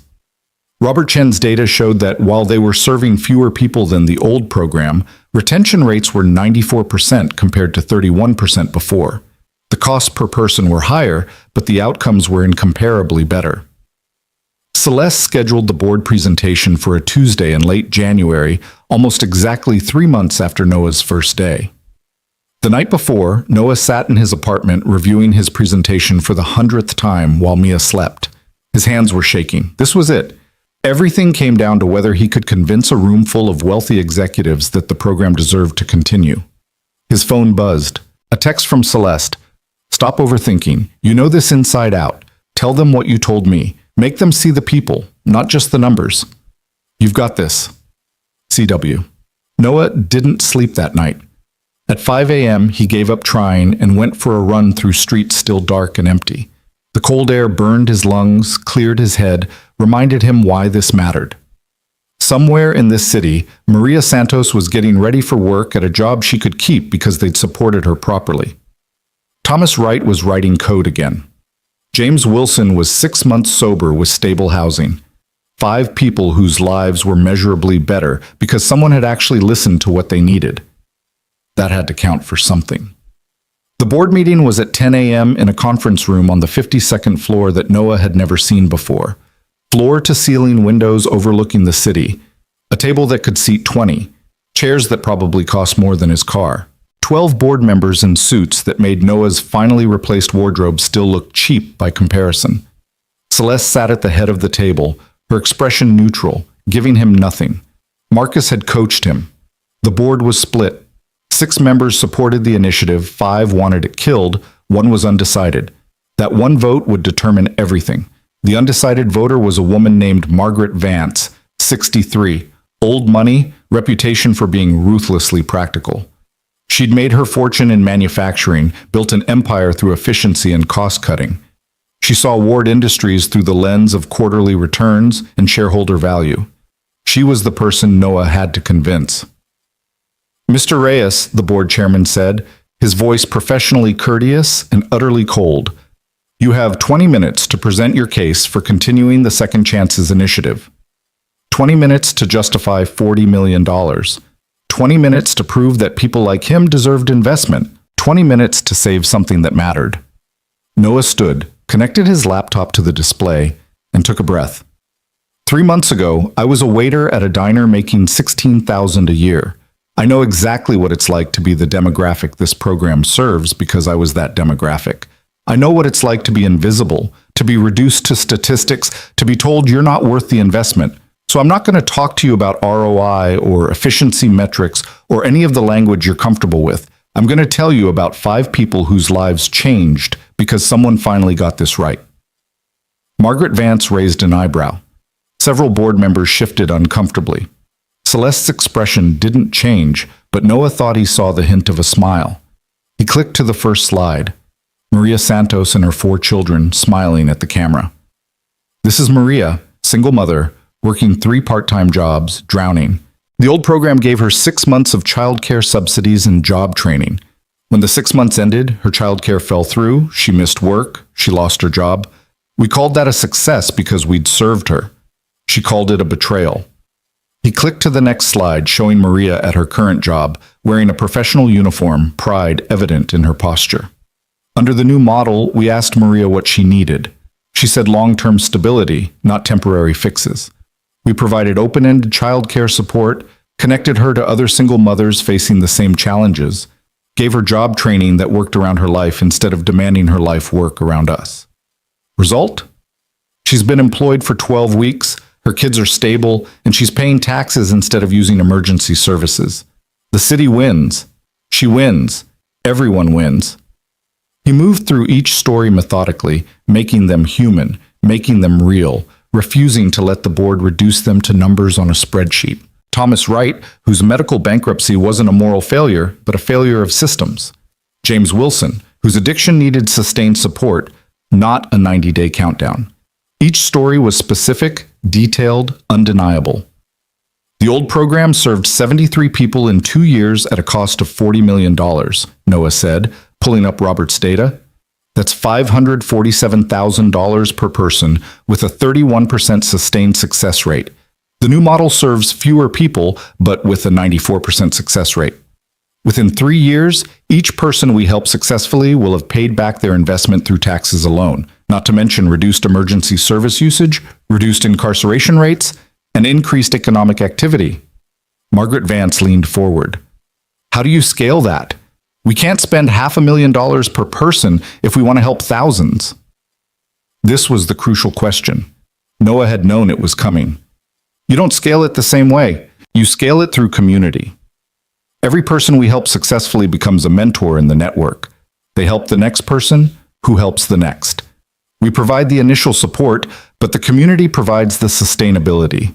Maria Santos is already mentoring 3 new participants. Thomas Wright is teaching coding classes to other people trying to break back into tech. The program becomes self-reinforcing. That's optimistic, Margaret said, her tone skeptical but not dismissive. What happens when someone fails? When they relapse or lose a job or stop engaging? We don't abandon them. That's the whole point. Failure isn't an end state, it's part of the process. The old model treated any setback as disqualification. The new model recognizes that rebuilding a life isn't linear. We stick with people through the setbacks, adjust support as needed, maintain the relationship. At what cost? Lower than you'd think, because the people in the network support each other. We're not paying professionals to provide 24/7 support. We're facilitating peer relationships that happen organically. Our role is to provide resources and structure, not to be the sole source of support. The board members asked questions for another 30 minutes. Some were hostile, looking for ways to discredit the program. Some were genuinely curious about logistics and scalability. Margaret Vance asked the hardest questions, pushing Noah to defend every assumption, every projection, every claim. He answered them all honestly, admitting when he didn't know something, explaining his reasoning, always bringing it back to the people. Not demographics, not statistics. Maria, Thomas, James, and the others whose names he knew, whose children he'd met, whose dreams he'd listened to. Finally, the chairman called for a vote. All in favor of continuing the Second Chances initiative under Mr. Reyes's proposed model? 6 hands went up immediately. The supporters. 5 remained down. The opposition. Everyone looked at Margaret Vance. She sat perfectly still, her face revealing nothing, her hands folded on the table in front of her. The silence stretched out, seconds becoming eternities. Then, slowly, deliberately, she raised her hand. 7 in favor, 5 opposed. The motion passes. The Second Chances initiative will continue. Relief flooded through Noah so intensely he thought his legs might give out. Celeste was smiling now, openly, that rare, genuine smile that transformed her whole face. "Thank you, Mr. Reyes," the chairman said. "The board looks forward to your progress reports." The meeting ended. Board members filed out, some stopping to shake Noah's hand, others ignoring him completely. Margaret Vance approached last, studying him with sharp eyes. "You did well, but don't get comfortable. I voted yes because the data supports it, and because you made me care about those 5 people. But if this program doesn't deliver on your promises, I'll be the first one voting to kill it. Understood?" "Understood. Thank you, Ms. Vance." "Don't thank me. Prove me right." Then she was gone, and it was just Noah and Celeste in the enormous conference room overlooking the city. "You were brilliant," Celeste said quietly. "I knew you would be, but you exceeded even my expectations." "I was terrified the entire time." "Good terror, the kind that keeps you sharp." She walked to the window, looked out at the sprawling city below. "You bought us time, Noah. Now comes the hard part, delivering on everything you promised." "I know." "Are you ready for that?" Was he? Noah thought about the work ahead, about scaling the program, about managing expectations, about all the ways this could still fail. But he also thought about Maria's smile, about Thomas coding again, about James's 6 months of sobriety. "I'm ready." "Good. Because things are about to get complicated." She was right. Over the next 6 weeks, as word spread about the program's new approach, applications flooded in. They went from having a waiting list of 20 people to over 300. The team expanded from 6 to 15. The budget increased. The pressure intensified, and the press discovered them. It started with a local business reporter who'd heard about Noah's unusual path from waiter to director. The story was supposed to be a heartwarming piece about second chances. Instead, it became a lightning rod. Billionaire CEO handpicks waiter for 6-figure job. Favoritism or vision? The headline read. The article questioned Noah's qualifications, suggested nepotism, implied that Celeste had chosen him for reasons that had nothing to do with merit. The story went viral. Suddenly, Noah wasn't the director of a promising program. He was a symbol of everything wrong with corporate America.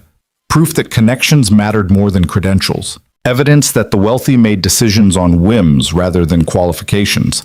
The comments were vicious. They called him a charity case. They said he was unqualified and dangerous.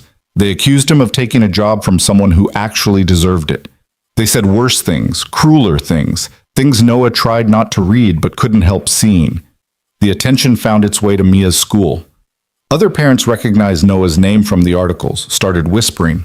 One mother pulled her child away when Mia tried to play with her at recess. Another made a comment at pickup about people who get ahead through connections instead of hard work, while staring pointedly at Noah.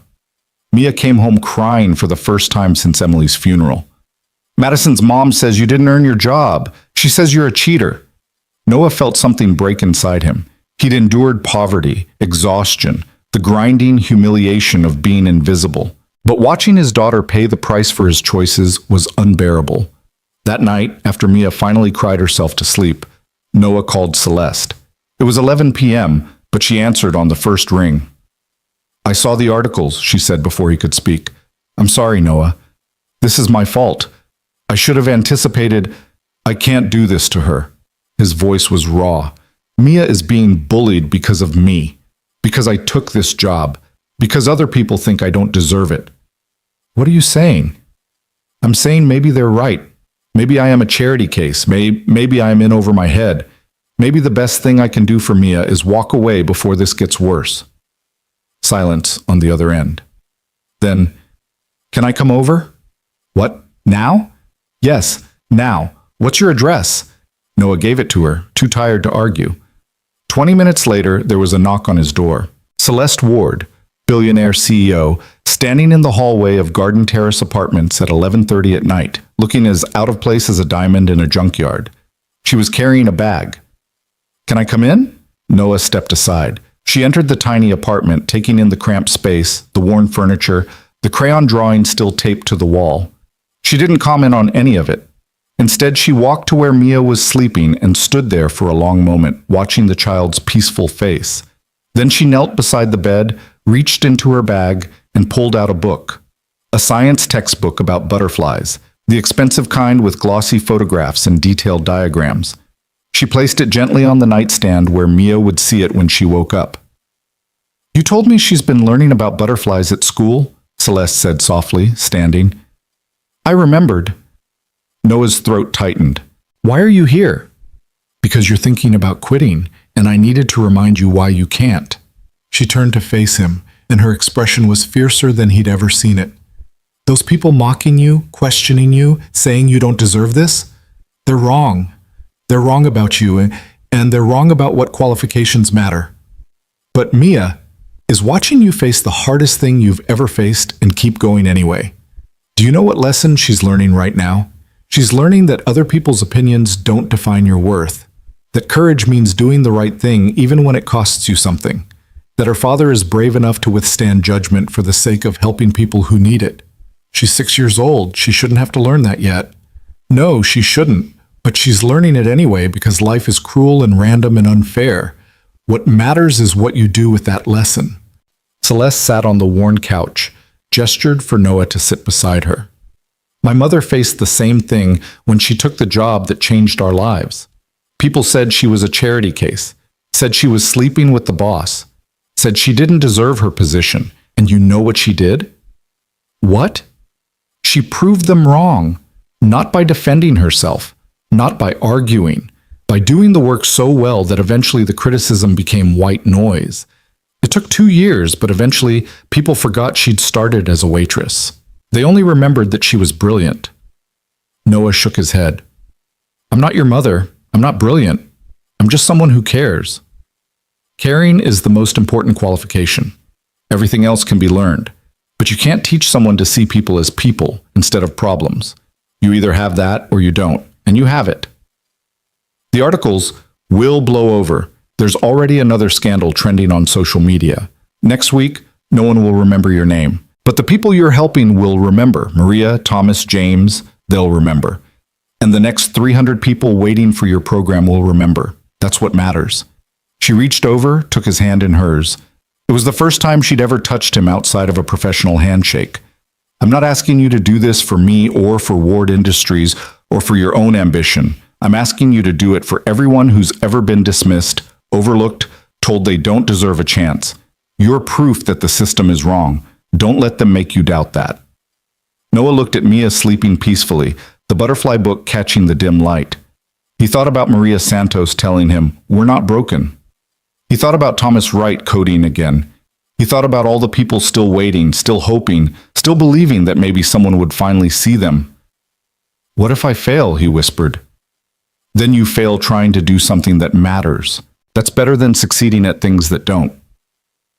They sat in silence for a long time. Finally, Celeste stood. I should go. It's late. But Noah, thank you for not quitting, for trusting yourself even when it's hard. I didn't say I wouldn't quit. You didn't have to. I saw your face when you looked at your daughter. You're not going anywhere. After she left, Noah sat in the dark apartment, exhausted but no longer drowning. He thought about calling the program participants, telling them he was done, that he couldn't withstand the pressure. But then he imagined having to look Maria in the eyes and say, I gave up because people were mean to me and knew he couldn't do it. Celeste was right. The criticism would fade. What mattered was the work. He went to bed determined to weather the storm, to prove through results rather than arguments that he belonged exactly where he was. But the storm was worse than he anticipated. Over the next week, the articles multiplied. Local news picked up the story. A national blog wrote a scathing piece about billionaire savior complexes.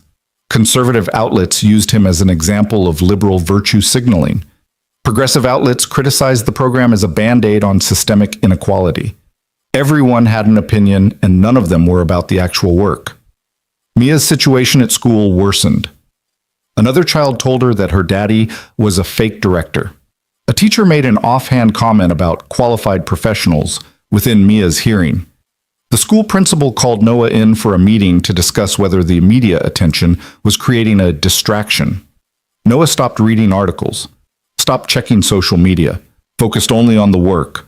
But the damage was done. His confidence, already fragile, began to crack. Then, on a Tuesday morning, everything nearly collapsed. Celeste called him at 8 a.m., her voice tight. "I need you at the hospital, now." "What? Are you okay?" "I'm fine, just come." Northeast Medical Center, 5th floor. She hung up before he could ask more questions. Noah's hand shook as he drove, his mind spinning through worst-case scenarios. Had something happened to one of the program participants? Had someone blamed the program for some disaster? He found her in a private room, hooked up to an IV, her face pale and drawn. Marcus stood beside the bed, looking worried. "What happened?" Noah asked. "Exhaustion," Marcus said quietly. She collapsed during a board meeting. Doctor says she's been running on 4 hours of sleep a night for months, not eating properly, ignoring every warning sign. Celeste opened her eyes, managed a weak smile. "I'm fine. Just need fluids and rest. But there's a problem." "The board," Marcus said. "They're using this as ammunition. Emergency meeting this afternoon to discuss the Second Chances initiative. They're saying it's distracting Miss Ward from core business, causing stress, compromising her health. They're moving to shut it down." Noah felt the floor drop out from under him. "They can't. We have a 6-month commitment. We have results." "They can do whatever they want if they claim it's affecting my health," Celeste said, her voice strained. "And they're using your press coverage as evidence that the program is more trouble than it's worth." "Then I'll resign. I'll step down, find someone else to run it." "No." Celeste struggled to sit up, and Marcus gently pushed her back down. "That's exactly what they want. They want you to quit so they can say the program failed because we chose the wrong person. It proves their point." "So what do I do?" "You fight. This afternoon you walk into that boardroom without me, and you defend the program like your life depends on it. Because it does.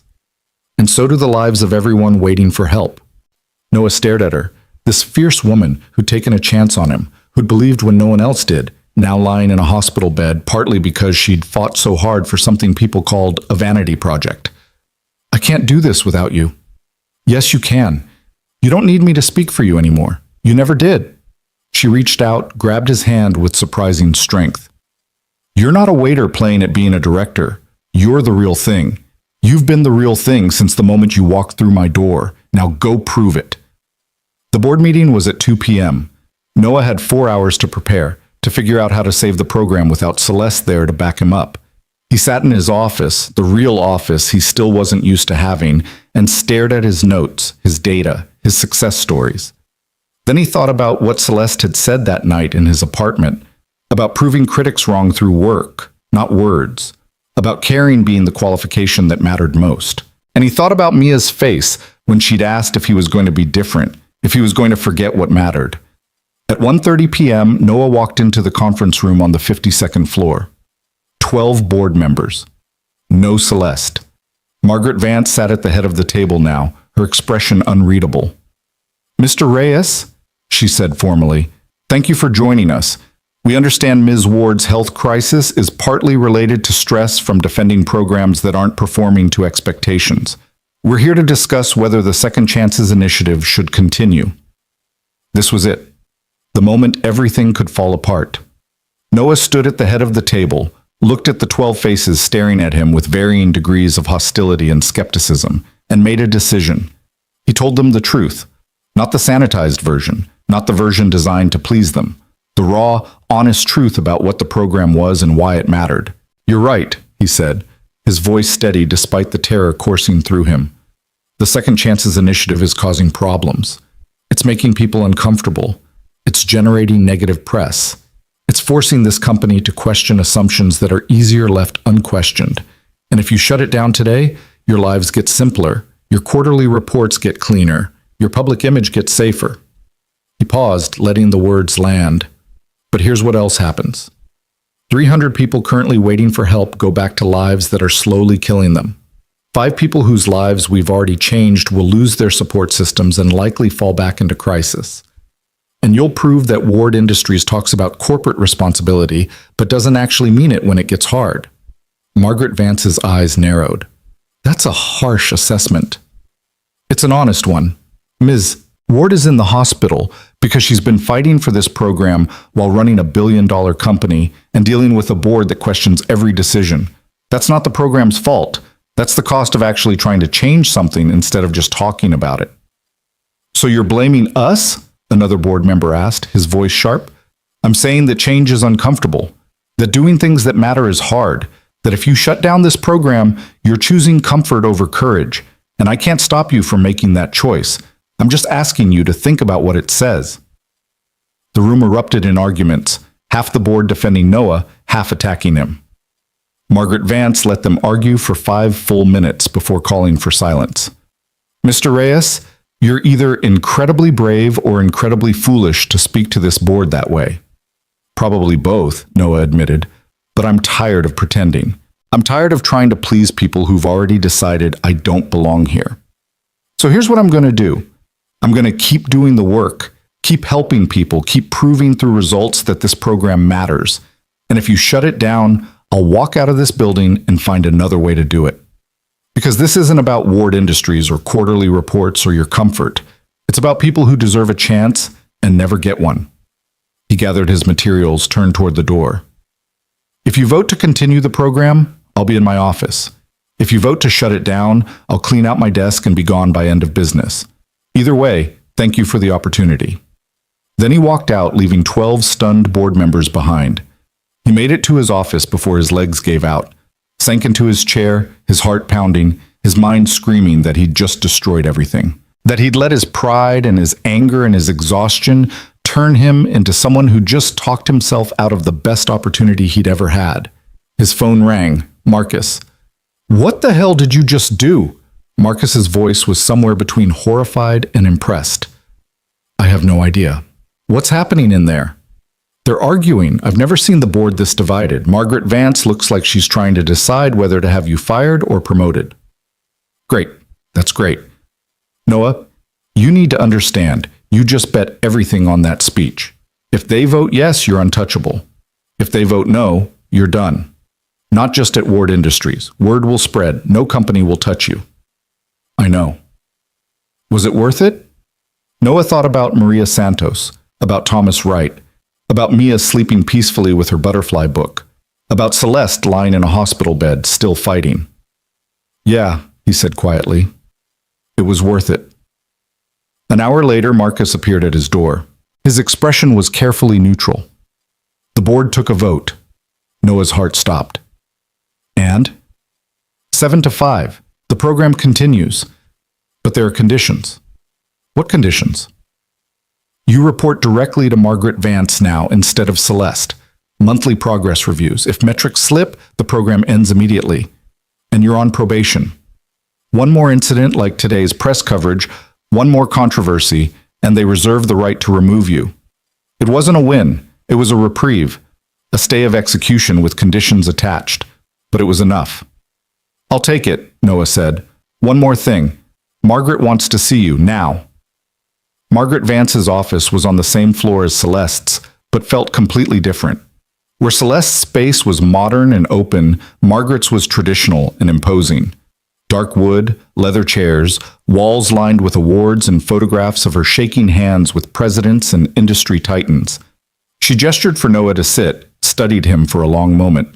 That was either the dumbest or the smartest thing I've ever seen someone do in a board meeting, she said finally. I haven't decided which yet. Neither have I. You could have played it safe, apologized, promised to do better. Probably would have gotten the same result with less drama. Probably. So why didn't you? Noah met her eyes. Because I'm tired of apologizing for caring. for being qualified in ways that don't fit on a resume, for believing that people deserve dignity and support instead of judgment. If this board wants someone who will play politics and massage egos, they hired the wrong person.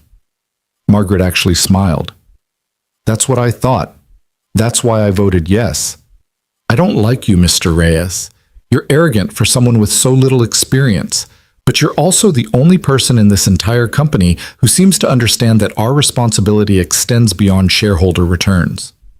She stood, walked to her window overlooking the city. My father was a factory worker, died at 53 from exposure to chemicals his employer knew were dangerous, but didn't protect him from. I built my fortune partly on the settlement my family received, so I understand exactly what you're trying to do with this program. I also understand why it threatens people. Change always does. She turned back to face him. I'm going to be watching you, Noah, closely. Not because I think you'll fail, but because I think you might succeed, and success makes people nervous. Can you handle that pressure? I'll have to. Good. Because if you can pull this off, if you can actually make the Second Chances initiative work at scale, you'll change how this entire industry thinks about corporate responsibility. That's worth protecting, even if it costs me political capital to do it. Noah left her office feeling like he'd survived something that should have killed him. When he got home that night, Mia was still awake, sitting at the kitchen table with the butterfly book Celeste had given her. Daddy, did you know that when butterflies migrate, they travel in groups, and the older ones teach the younger ones the route? And then those butterflies teach the next generation, so the knowledge stays alive forever? Noah pulled her into his lap, overwhelmed by the metaphor. That's exactly what we're trying to do with the program, baby. Help people who then help other people, who help even more people. So the kindness keeps traveling forward. Like what Celeste did for you? Yeah, like what Celeste did for me. Mia was quiet for a moment, then, are the mean people still being mean? Some of them, but we're going to keep going anyway, because helping people matters more than what mean people say. Mrs. Chen says mean people are just scared people wearing a costume. Noah smiled despite his exhaustion. Mrs. Chen is the wisest person I know.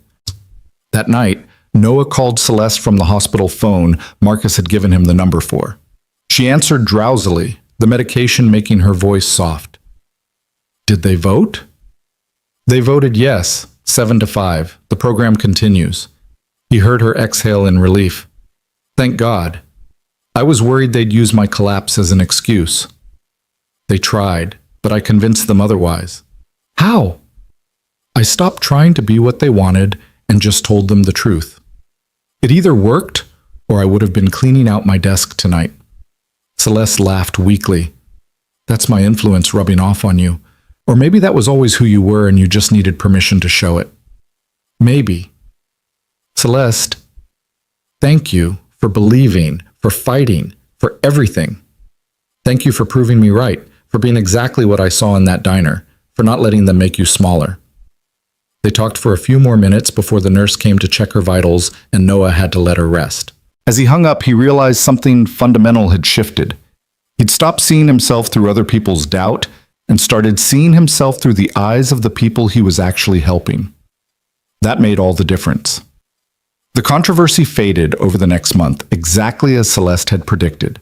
New scandals took over the news cycle. The articles about Noah stopped trending. Life returned to something resembling normal, except normal now meant running a program that was actually working, actually changing lives, actually proving that the critics had been wrong.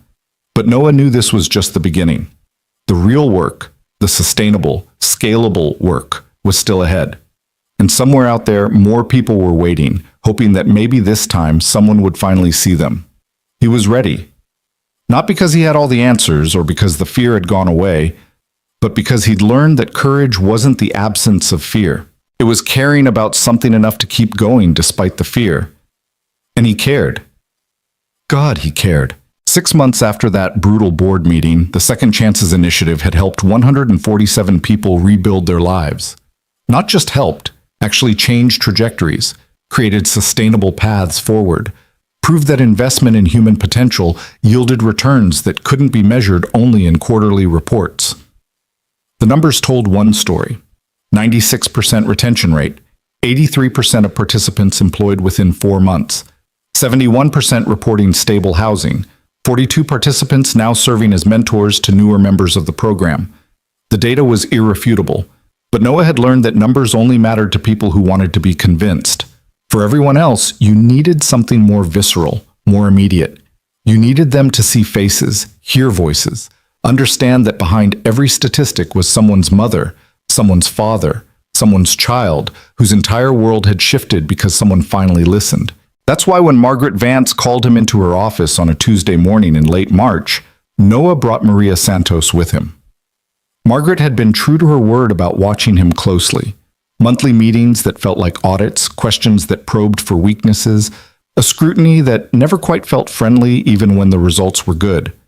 But she'd also been fair, backing him when the board questioned expenses, defending the program when quarterly reviews showed the investment wasn't yet breaking even. "Mr. Reyes," Margaret said when he entered with Maria, "I wasn't expecting a guest." "Maria Santos, meet Margaret Vance. Margaret, Maria is one of our first success stories. I thought you should hear directly from her what the program has meant." Margaret's expression was unreadable, but she gestured for them both to sit. "Very well. Ms. Santos, I understand you participated in the initiative?" Maria, who'd been nervous in the elevator, straightened her spine and met Margaret's eyes directly. "I did. Both versions, actually. The old one that failed me, and Mr. Reyes's version that didn't." "Tell me about that." For the next 20 minutes, Maria talked about working 3 part-time jobs and still falling behind, about the old program's rigid timelines that didn't account for real life, about her son getting sick the same week her childcare subsidy ended, about missing work, about everything collapsing in 72 hours. Then about Noah's program, about being asked what she needed instead of being told, about the peer support network that had become like family, about stability for the first time in years. "My oldest daughter wants to be a doctor," Maria said, her voice thick with emotion. "Before, I would have told her to dream smaller, to be realistic, because how could we afford it? Now I tell her to study hard because anything is possible. That's what this program gave me. Not just a job. Hope." Margaret was quiet for a long moment after Maria finished. Then she said, "Thank you for sharing that, Ms. Santos. It's important context." After Maria left, Margaret turned to Noah with an expression he couldn't quite read. "That was calculated. You brought her here to make a point." "I brought her here to remind both of us why this matters. The board loves data, but data doesn't cry when her childcare falls through. Maria does." "Fair point." Margaret pulled out a file, slid it across her desk. "The board is meeting next month to discuss expanding the initiative. If we approve it, we're talking about tripling the budget, expanding to 3 more cities, bringing on regional directors. This becomes one of our flagship programs, not a side project." Noah's heart raced. This was everything he'd been working toward. "That's incredible. What's the catch?" "The catch is that you'd need to step back from direct participant contact, become a real administrator, hire people to do the hands-on work while you manage strategy and scaling. Can you do that?" The question hit him harder than he expected. Step back? Become the kind of manager he'd built the program to avoid having? Lose the personal connection that made everything work? "I need to think about it." "I expected you'd say that." "You have 2 weeks. But Noah, understand what's at stake. If you say no, we still expand, but they'll bring in someone else to run it. Someone with the credentials you don't have. Someone who might not share your vision. Is your ego worth risking everything you've built?" "It's not ego. It's understanding what makes this work. The moment we become just another bureaucracy, we become just another program that fails people. Then don't let it become that. Scale it without losing what makes it special. That's your job. That's what leadership actually is." Noah left her office with the file under his arm and a decision that felt impossible weighing on his chest. He wanted to expand, to help more people, to prove the model worked at scale. But he also knew that the secret ingredient wasn't the structure or the funding or the data. It was the human connection, the fact that every participant knew Noah had been where they were, that he understood struggle as lived experience, not theoretical concept. Could he teach that? Could he hire people who'd care the way he cared, who'd see people the way he saw them? He called Celeste from his office. She'd been back at work for 3 months now, but he still worried every time her voice sounded tired. "They want to expand," he said without preamble. "I know, Margaret told me they were considering it. This is good news, Noah. This is everything you wanted. They want me to step back, become an administrator, hire other people to do the actual work." Celeste was quiet for a moment. "And you're afraid that without you in the trenches, it won't be the same." "I'm afraid it'll become what it was before. Another program run by people who don't understand struggle, making decisions that look good on paper but fail in practice. So hire people who do understand. Hire people like you, people who've lived it, who care about it, who'll fight for it the way you have. The program works because of what you built, not just because of you personally. Have faith in the structure you created. What if I'm wrong? What if I scale it and it falls apart and we hurt more people than we help? What if you don't scale it and hundreds of people who could have been helped never get the chance? That's the other side of the risk, Noah. Inaction has consequences too." He knew she was right. The moral calculation wasn't between success and failure. It was between helping 147 people directly or helping thousands indirectly. Between being comfortable and being courageous. "I don't know if I can do this," he admitted. "Yes, you do. You've known since Margaret offered it. You're just scared, which means it's important. Remember what I told you that night in your apartment? The only wrong answer is the one based on fear." That evening, Noah sat down with Mia and explained the choice in terms a 7-year-old could understand. She was older now, in 2nd grade at the public school he'd chosen to keep her in despite the scholarship offer, growing into someone fierce and thoughtful and so much like her mother at hurt. "So you have to choose between helping the people you know or helping more people you don't know yet?" Mia asked, her face serious. "Sort of. If I say yes, I'll have to spend more time in meetings and less time with the people who need help. But we could help people in other cities, not just here. Will you still come home for dinner?" The question cut straight to what mattered. "That's the thing, baby. I don't know. This job might get bigger and harder. I might be traveling sometimes. I might be busier." Mia thought about this, her small face contemplative. Then she said something that nearly broke him. "When Mommy died, you promised you'd always be there for me. You promised that even if everything else changed, that wouldn't. And I meant it. I mean it. Then maybe you should think about whether this new job lets you keep that promise. Because the people in other cities need help, but I need you, and maybe that's okay." Noah pulled her close, overwhelmed by her wisdom. "You're right. You're absolutely right. You come first. Always." "But Daddy?" Her voice was muffled against his chest. "You're teaching me that helping people matters. If you say no because you're scared, what does that teach me?" He had no answer for that. His 7-year-old daughter had just articulated the exact conflict tearing him apart. The next morning, he called his team together. All 15 of them now, from Patricia, who'd gone from hostile to his fiercest advocate, to Robert, whose data had proved the model worked, to the 3 peer counselors who'd been program participants before becoming staff members. "I need your honest opinion," Noah said, standing at the head of the conference table. "The board wants to expand. Triple the budget, 3 new cities, regional structure. But it means I'd have to step back from direct participant work and focus on administration. Should I do it?" The question hung in the air. Patricia spoke first. "You should do it. Not because we don't need you in the trenches, but because more people need this program than we can currently serve. Your guilt about not being directly involved is understandable, but ultimately selfish." Noah flinched at the word selfish, but Patricia wasn't done. "I was wrong about you when you started. I thought you were unqualified, that Celeste had made a terrible mistake. I was wrong because I was measuring qualifications the wrong way. You taught me that. Now I'm teaching you something. Leadership isn't about doing everything yourself. It's about building systems that work without you. If this program can only succeed when Noah Reyes is personally handling every case, then it's not actually scalable. It's just your charity project." Robert nodded. "The data supports expansion. We're at capacity here. We're turning away 3 people for every one we accept. And the model is proven. 96% retention isn't luck. It's replicable methodology." One of the peer counselors, a man named Marcus, not to be confused with Celeste's assistant, raised his hand tentatively. Can I say something? Of course. I was homeless 2 years ago, addicted, lost. The old program gave me 30 days in a shelter and called it help. Your program gave me someone who listened, who didn't judge, who stuck with me through relapses and failures. That saved my life. And now I do that for other people. And it works because you taught me how. If you can teach more people to do what you taught me, then yeah, you should expand. Because I was worth saving, and so is everyone else out there who's still waiting. Noah felt his chest tighten. This was why it mattered. This was why the fear couldn't be the deciding factor.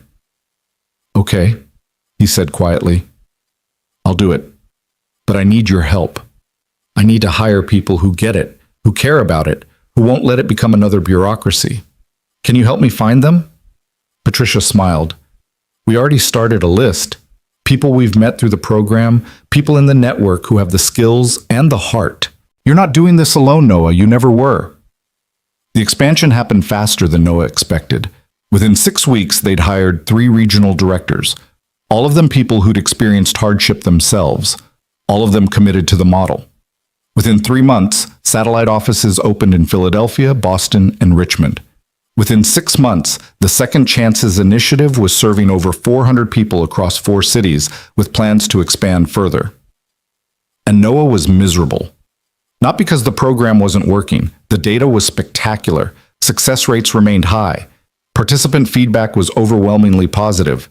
The media that had once mocked him now profiled the initiative as a model for corporate responsibility. Ward Industries' stock price increased partly on the strength of positive press about their social programs. No, Noah was miserable because Patricia had been right. Leadership meant administration. It meant conference calls and budget meetings and strategic planning sessions. It meant hiring and training and supervision. It meant spending 40 hours a week in meetings and maybe, if he was lucky, 2 hours actually talking to the people the program served. He was good at it. That was the worst part. He had a natural instinct for managing people, for building consensus, for making hard decisions. The program thrived under his leadership, but he was dying inside slowly, the same way he'd died at the warehouse and the diner, just in a nicer office with better pay. Mia noticed. Of course she noticed. She was Emily's daughter. You're sad again, she said one night in early December, almost a year exactly since that night at Old Maple Diner when everything had changed. They were decorating their Christmas tree, a real one, 7 feet tall, the kind he'd never imagined they could afford. But Noah's mind was somewhere else. I'm not sad, baby, just tired. Shh, you're sad the way you used to be sad when you worked at the diner, like you're going through the motions, but you're not really there. He wanted to deny it, but he'd promised to never lie to her. It's complicated. The program is doing amazing things. We're helping so many people, but I missed the part where I actually got to help them directly. Now I just manage the people who help them. So do both. What? Do both. Keep your important job, but also keep helping people. Like how you still work one night at the diner even though you don't have to anymore. Noah had maintained 1 shift a week at Old Maple, more for himself than for the money. Pete had kept the job open partly out of loyalty, partly because Noah was now a regular customer who brought business contacts for meetings, but mostly because he understood that some people needed to stay connected to where they came from. That's different. That's 1 night a week. Then do that with the program. 1 day a week where you just help people instead of being the boss. You're allowed to do that, right? You're in charge. From the mouths of children came clarity that adults overcomplicated. It was so simple, so obvious. Why hadn't he thought of it? The next morning, Noah revised his schedule. Every Friday, he blocked out the entire day. No meetings, no administrative work, just direct participant contact. Intake interviews, progress check-ins, mentor sessions. The work that had made him come alive in the first place. Margaret pushed back immediately. That's not efficient. We hire case managers for that. The case managers are excellent, but I need this, not for the program. For me. 1 day a week where I remember why this matters. That's indulgent. That's sustainable. You want me to lead this for years, not burn out in 2. This is how I stay connected, stay passionate, stay effective the other 4 days when I'm doing administrative work. Margaret studied him for a long moment. Then, surprisingly, she nodded. Fine, but your administrative work better not suffer. It didn't. If anything, Noah's work improved. The 1 day a week in the trenches reminded him what they were building toward, kept him grounded in reality instead of abstraction, gave him stories to tell when he was pitching the board for more funding or defending the budget to skeptical executives. And on one particular Friday in February, it gave him something else entirely. The intake appointment was scheduled for 2 p.m. A man named David Chen, 41, former restaurant owner whose business had failed during the pandemic. The name didn't register until Noah looked up from the paperwork and recognized the face. It was the David Chen who'd loaned him $500 7 years ago when Noah was newly widowed and drowning, when Emily's medical bills had wiped them out and Noah needed a security deposit for the apartment. David had been a customer at a different diner where Noah had worked before Old Maple, had overheard Noah's desperate phone call trying to find a place to live, had written a check without being asked. Pay it forward someday, David had said. That's all I ask. Noah had paid him back within 6 months, working extra shifts, skipping meals. But he'd never forgotten the kindness, the fact that someone had helped without judgment or expectation. Now David sat across from him, older, grayer, wearing the same defeated expression Noah remembered from his own mirror 7 years ago. Mr. Chen, Noah said softly, I don't know if you remember me. David looked up, studied Noah's face, and slowly recognition dawned. Noah? Noah Reyes? The waiter from... Good God, you work here? I run the program, actually. David's laugh was bitter. Of course you do. The guy I loaned money to when he was broke now gets to decide if I'm worthy of help. That's perfect. That's just perfect irony. That's not... David, you helped me when I had nothing, when I was desperate and invisible and nobody cared. You saw me. You helped me. Now I get to return the favor. This isn't a favor. It's charity. It's pity. Noah heard his own words from a year ago, the same pride, the same shame. It's neither. It's an investment. That's what you told me, remember? You said helping people was the best investment because kindness compounds. David's eyes were wet. I don't remember saying that. I do. I remember every word. And you were right. Your $500 kept me and my daughter housed when we had nowhere else to go. It gave me stability to find better work, to keep us safe. That kindness rippled forward, and now it's rippling back to you. They talked for 2 hours. Noah learned that David's restaurant had been his dream, built from nothing, lost to forces beyond his control. That David had burned through his savings trying to save it, had lost his house, his marriage, his sense of self. That he'd been living in his car for 3 months, doing day labor, trying to maintain enough dignity to keep going. I helped so many people over the years, David said quietly. Hired people others wouldn't, fed people who couldn't pay, gave second chances, third chances, and when I needed help, everyone disappeared. So yeah, I'm bitter, I'm angry. I don't know if I can trust this. I understand. I felt the same way when someone offered to help me. It felt too good to be true, like there had to be a catch. Was there? The catch was that I had to believe I deserved it. That was the hardest part. Accepting that needing help didn't make me a failure. It made me human. David wiped his eyes roughly. How do I know this is real? How do I know you're not just helping me because you feel obligated? Noah pulled out his phone, showed David a photo. Mia at her 8th birthday party, surrounded by friends, holding a science trophy from her school's fair.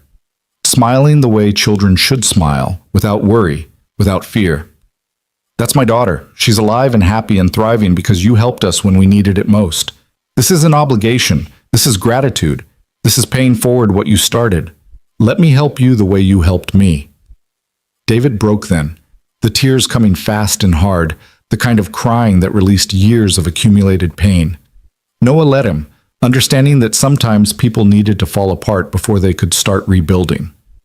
By the time David left that afternoon, he was enrolled in the program with a plan: temporary housing, job placement assistance in restaurant management, and connection to other business owners in the peer network who'd rebuilt after failure. But more than that, he had hope. Real hope. The dangerous kind that made you vulnerable but also made you alive.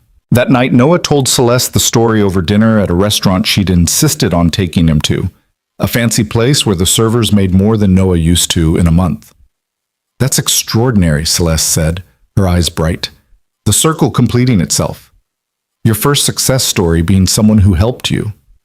It felt like the universe was telling me something, like validation that this all matters, that kindness really does ripple forward.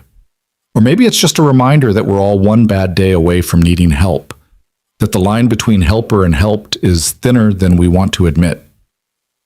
They talked late into the evening, the conversation ranging from program strategy to personal fears to the strange intimacy that came from building something meaningful together. At some point, Noah realized that Celeste had become more than his boss, more than his mentor. She'd become his friend. "Can I ask you something personal?" Noah said as they were leaving. "Of course. Do you ever regret it, taking the chance on me? All the headaches and controversy and risk?" Celeste stopped walking, turned to face him under the streetlight. "Not once. Not even for a second. You've exceeded every expectation I had, Noah. You've built something extraordinary. You've changed hundreds of lives. You've changed me." "Changed you how?" "You reminded me why I do this, why I fight the board, why I push for programs that aren't immediately profitable, why I risk my reputation on long-shot investments in human potential. I'd gotten cynical. You made me hopeful again. I'm not that special." "Yes, you are. You just don't see it yet. But you will. Eventually, you'll understand that the waiter who remembered names was always the director you became. You didn't change. You just finally got a platform that matched your capabilities." Noah didn't know what to say to that, so he just said, "Thank you for everything. Thank you for proving me right. Best decision I ever made." But 3 weeks later, everything nearly fell apart. Celeste collapsed again. This time more serious. This time the doctors found something the first collapse had masked, a heart condition, genetic, progressive, treatable, but not curable. She needed surgery, needed months of recovery, needed to step back from the company entirely for at least 6 months. The board moved immediately to capitalize on her absence. Emergency meeting, whispered conversations, barely concealed ambition. They wanted to restructure, to install a new CEO, to push Celeste out while she was vulnerable. And the Second Chances initiative was first on their list of programs to cut. Margaret called Noah into her office the day after Celeste went on medical leave. Her expression was grim. "They're going to kill the program," she said without preamble. "The faction that's always opposed it sees this as their chance. They're arguing that without Celeste's protection, the initiative is unsustainable, too expensive, too risky. But the results don't matter to them. This isn't about data, it's about power. Celeste's enemies want to dismantle everything she built, and your program is the most visible symbol of her leadership." Noah felt the familiar terror rising. "What do I do?" "You fight. The board meeting is Thursday. You'll have 15 minutes to make your case, but Noah, understand, they've already made up their minds. The votes are there to shut it down unless you can change at least 3 people's opinions. That's nearly impossible." "So you're saying it's over?" Margaret's expression was fierce. "I'm saying the odds are terrible, but I've seen you beat terrible odds before. That speech you gave when you walked out of the boardroom, that's what changed my mind. So do that again. Make them see what I see. Make them understand what's at stake." Noah spent the next 3 days preparing. He gathered every story, every data point, every piece of evidence that the program worked. He called participants, asked them to write testimonials. He created a presentation that was part spreadsheet, part moral argument, part desperate plea. But he also knew Margaret was right. This wasn't really about evidence. It was about politics. It was about powerful people using Celeste's illness as an opportunity to reshape the company in their image. Wednesday night, Noah couldn't sleep. He sat in his apartment, a nicer apartment now, 2 bedrooms, in a better neighborhood, everything the job had made possible, and thought about what he'd say tomorrow. How do you convince people who've already decided? How do you make them care about something they've chosen not to care about? Mia found him at 2 a.m., still sitting in the dark. "Can't sleep?" she asked, climbing into his lap even though she was getting too big for it. "Big meeting tomorrow. Important one." "The one where they might close your program?" He tried to shield her from the stress, but she was too perceptive. Yeah, that one. What are you going to tell them? I don't know yet. I have all this data, all these stories, but I don't think they care. I think they've already decided. Mia was quiet for a moment, then said something that cut through all his anxiety. When Mommy died, you told me that sometimes the only thing we can control is whether we tell the truth. That even if the truth doesn't change anything, we still have to say it because that's what brave people do. Noah's throat tightened. He had said that the day after Emily's funeral when Mia asked if Daddy could bring Mommy back. You're right. You're absolutely right. Then just tell them the truth tomorrow, not the version that makes them happy. The real truth. If they still vote no, at least you didn't lie to make them comfortable. From his 8-year-old daughter came the clarity he'd been missing. He didn't need to convince them. He just needed to tell the truth and let the chips fall where they may. Thursday morning, Noah walked into that boardroom for the 3rd time in a year. 12 faces, most of them hostile. Margaret at the head of the table, her expression carefully neutral. An empty chair where Celeste should have been, her absence like a wound. Mr. Reyes, the chairman said, you have 15 minutes to explain why we should continue funding the Second Chances Initiative in Ms. Ward's absence. Noah set down his laptop, his carefully prepared presentation.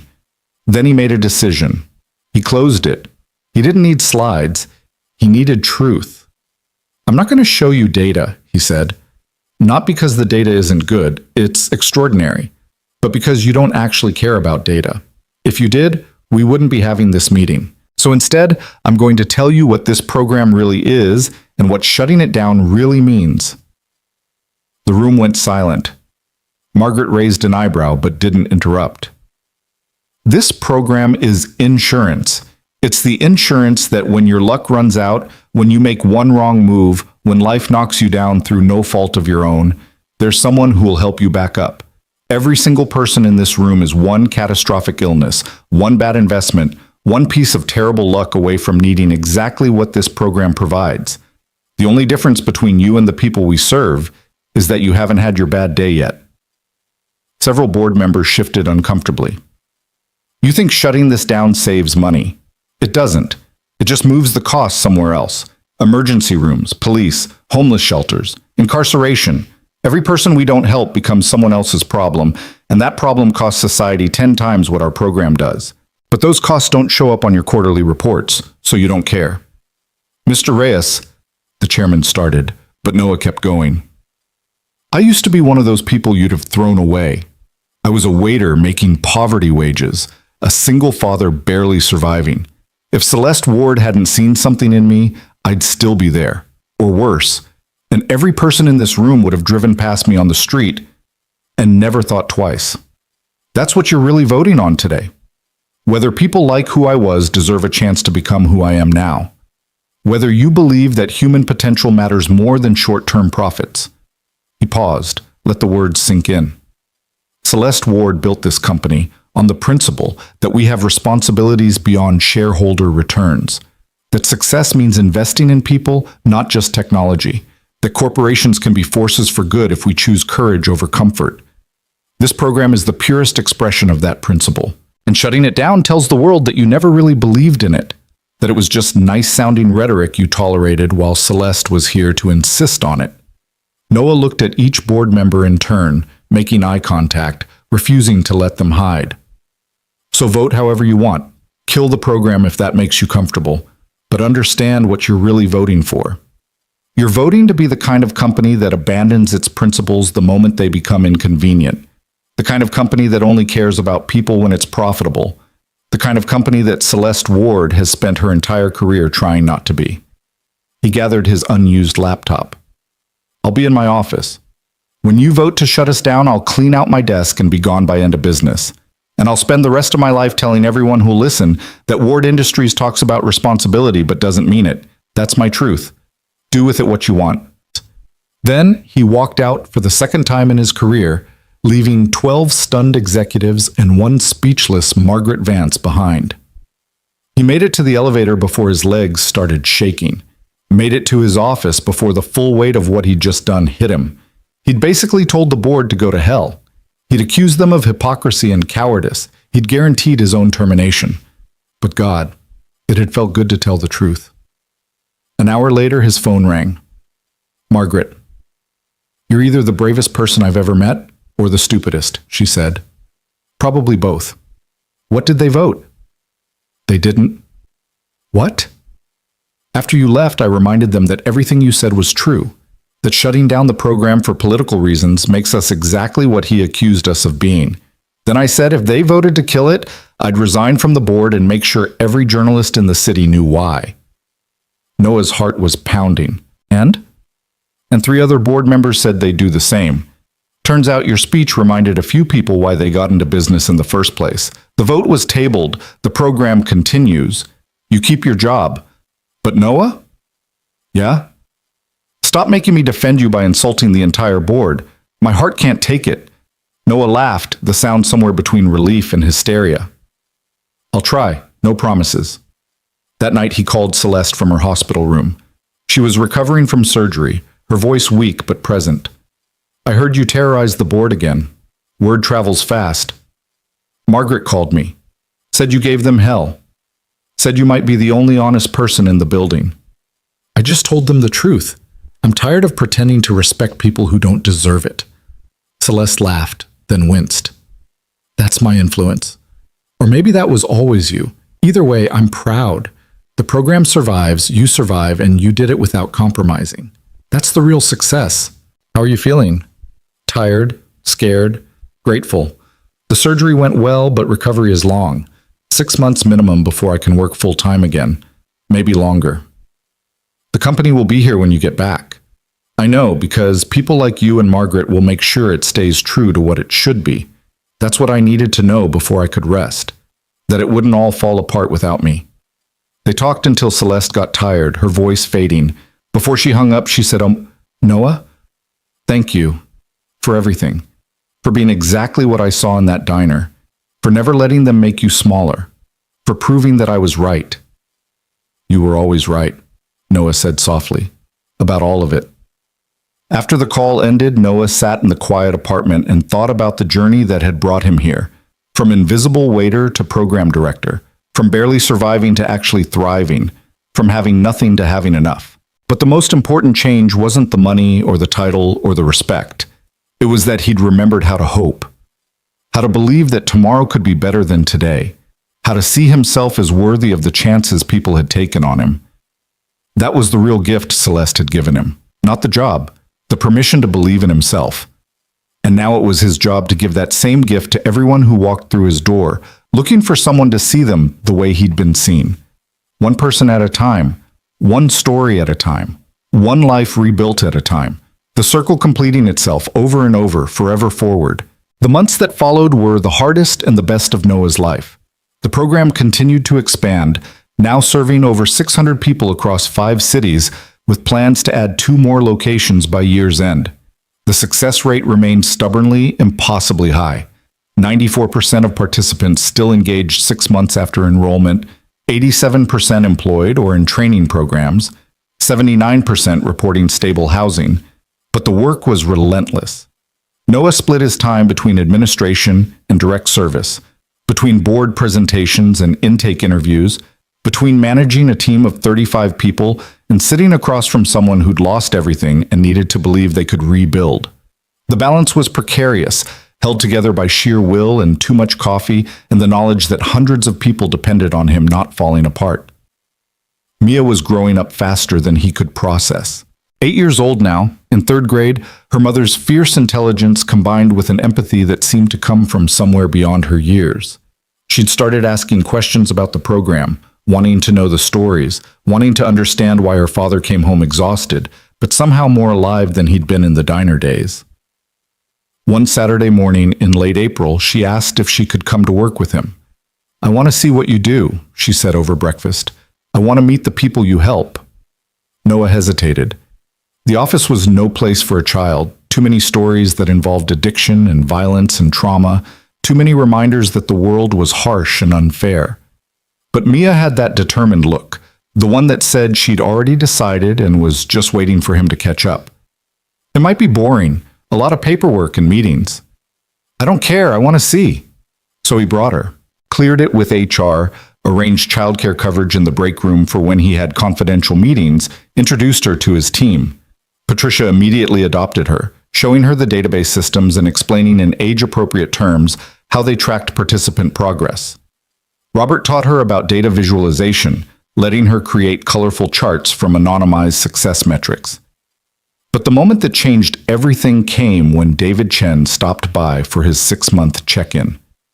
David had transformed over those months. The defeated man who'd sat in Noah's office in February was gone, replaced by someone who stood straighter, smiled easier, carried himself with the quiet confidence of someone who'd survived the worst and come out whole. He'd found work as a restaurant consultant, helping other owners avoid the mistakes that had cost him everything. He'd reconnected with his daughter, who he hadn't spoken to in 3 years. He'd started rebuilding slowly, carefully, sustainably. "Noah," David said warmly, then noticed Mia sitting in the corner with a book. "And who's this?" "This is my daughter, Mia. Mia, this is Mr. Chen. He's one of the people in our program." Mia looked up, studied David with that intense gaze children had when they were figuring something out. "Are you the one who helped my dad a long time ago?" David's eyes widened. "You told her?" "She knows the important stories." Mia stood, walked over to David with the kind of seriousness that would have been funny if it weren't so earnest. "Thank you for helping my dad when he needed it. He says you're the reason we had a home." David's eyes filled with tears. He knelt down to Mia's level. "Your dad helped me too, when I needed it. That's how it works. People help each other, and the help keeps going around in circles." "Like butterflies," Mia said. "What?" "Butterflies migrate in groups, and the older ones teach the younger ones the route. Then those butterflies teach the next generation. That's what you and Daddy are doing, teaching people the route so they can teach other people." The simplicity of it, the clarity, hit Noah like a physical force. That was exactly what they were doing, not just helping individuals, but creating a knowledge transfer system where people who'd survived taught others how to survive, who taught others, in an endless chain of past-forward wisdom. David was openly crying now. "That's beautiful. That's exactly right." After he left, Mia turned to Noah with a thoughtful expression. "Daddy, you're teaching people the same thing Celeste taught you, right? How to believe they deserve help?" "Yeah, baby, I guess I am." "Then you should tell her. She probably needs to hear it right now." Celeste was still recovering, still months away from returning full-time, but Noah had been visiting her every week at her home, a penthouse apartment that was somehow both luxurious and surprisingly cozy, filled with books and photos and evidence of a full life beyond the CEO persona. That afternoon, with Mia in tow because Mrs. Chen was visiting her sister, Noah rang Celeste's doorbell for the first time with his daughter beside him. Celeste answered wearing comfortable clothes, her hair loose, looking more human and vulnerable than Noah had ever seen her. Her eyes went immediately to Mia. "So this is the famous Mia. I've heard so much about you." Mia, never shy, extended her hand formally. "Thank you for helping my dad, and for the butterfly book. I still read it." Celeste's smile was genuine. "You're very welcome. Would you like to see my telescope? I have one on the balcony. Your dad tells me you like science." While Mia explored the telescope under Celeste's patient guidance, Noah stood at the window overlooking the city and marveled at the strangeness of his life. 2 years ago, he'd been invisible. Now he was in a billionaire's apartment, watching his daughter learn about celestial navigation from the woman who'd changed everything. After Mia was thoroughly engrossed in identifying constellations despite it being daytime, Celeste joined Noah at the window. "She's remarkable," Celeste said softly. "Emily would be so proud." "You know about Emily?" "I know everything about you, Noah. I did my research before that night at the diner. I knew about the accident, about Mia, about how hard you'd fought to keep her safe. That's why I knew you were the right person. Anyone can be kind when life is easy. You stayed kind when life was impossible." Noah felt his throat tighten. "I visited you today because I wanted to tell you something. The program is working, not just working, thriving. We've helped over 600 people in 18 months. But more than that, we've created something sustainable. The people we help are helping others. David Chen is mentoring 3 other former business owners. Maria Santos is running a support group for single mothers. Thomas Wright teaches coding classes every Saturday. It's become self-perpetuating, exactly like you envisioned. I knew it would, because you built it that way. No, because you gave me permission to build it that way. You taught me that I deserved a chance, and I taught them the same thing, and they're teaching others. It's the same lesson, passed forward in an endless chain. Mia called it butterfly migration today, and she's right. We're teaching people the route. Celeste wiped her eyes. That's beautiful. She's a wise child. She's her mother's daughter, and she wanted me to tell you something else. Noah turned to face Celeste directly. She wanted me to tell you that you need to hear this too. That you deserve the help you're getting, that taking time to recover isn't weakness, that the company will survive without you because you built something strong enough to withstand your absence. That's the real test of leadership, whether it works without you. I'm terrified it will work too well, that they won't need me anymore. They'll always need you, just differently. The way the program still needs me, but doesn't need me to do everything. You taught me to build systems that work without constant supervision. Now trust your own advice.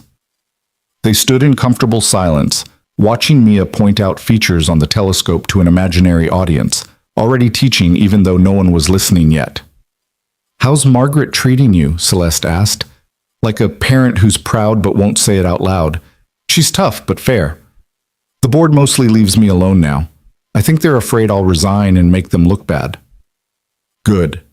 Fear is a useful tool. Use it strategically. Celeste moved to the couch, gestured for Noah to sit. I'm coming back next month. Part-time at first, building up to full-time by fall. The board wants me to focus on core business and step back from the initiative. They think you've got it handled. Do you agree? I think you've exceeded it. The question is, what comes next for you? What do you mean? The program is established. You've proven it works. You've built a team that's capable and committed. You could maintain this forever, grow it gradually, keep doing exactly what you're doing. Or you could take the next step, which is teaching others to do what you've done, not just within Ward Industries, but across the industry. Companies are watching us, Noah. They're seeing our success rates, our retention, our outcomes. They're asking how we did it. You could consult, could train, could help other organizations build similar programs. You could scale this beyond anything I imagined. The idea was overwhelming and thrilling in equal measure. I don't know if I'm ready for that. You weren't ready to be director either. You did it anyway. That's who you are. Someone who does the hard thing because it matters, not because it's comfortable. Before Noah could respond, Mia came running back into the room. Celeste says there's a comet coming next month. Can we watch it together? The three of us? Noah looked at Celeste, who smiled. I'd like that very much. The comet viewing became a regular thing. Once a month, Noah and Mia would visit Celeste's apartment, and they'd spend evenings on the balcony looking at stars while Mia asked impossible questions, and the two adults who'd changed each other's lives talked about everything and nothing. It was during one of those evenings in June that Celeste made an announcement.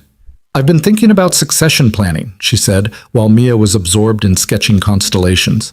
Not because I'm going anywhere soon, but because my health scare taught me that assumptions about tomorrow are dangerous. Makes sense. I want to create an endowment, separate from Ward Industries but funded by it. The Second Chances Foundation. Its sole purpose would be to fund programs like ours, to train other directors, to spread the model. I want you to run it. Noah nearly dropped his coffee. What? Not immediately, not even soon, but eventually. You'd still oversee our program, but you'd also build the infrastructure to help others create their own. Training programs, consulting, grants, research. Everything needed to make this approach standard practice instead of an exception. That's enormous. That's necessary. Right now, everything depends on you. If you get hit by a bus tomorrow, the program might survive, but the vision dies with you. This way, we preserve what you've built and multiply it. We turn one success story into 100. I need to think about it. Of course. But Noah, understand what I'm offering. Not just more work, though it will be that, but real influence. The ability to change how an entire industry thinks about corporate responsibility. That's rare. That matters.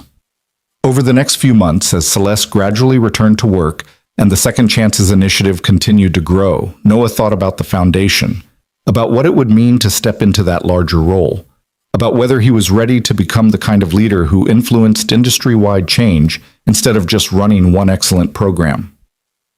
The decision became clear on a rainy night in September, almost 2 years to the day since that evening at Old Maple Diner.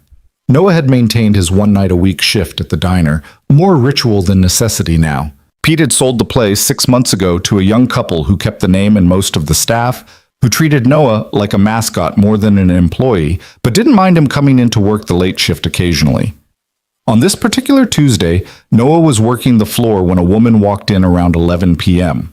She sat alone at a booth, ordered coffee and pie, barely touched either.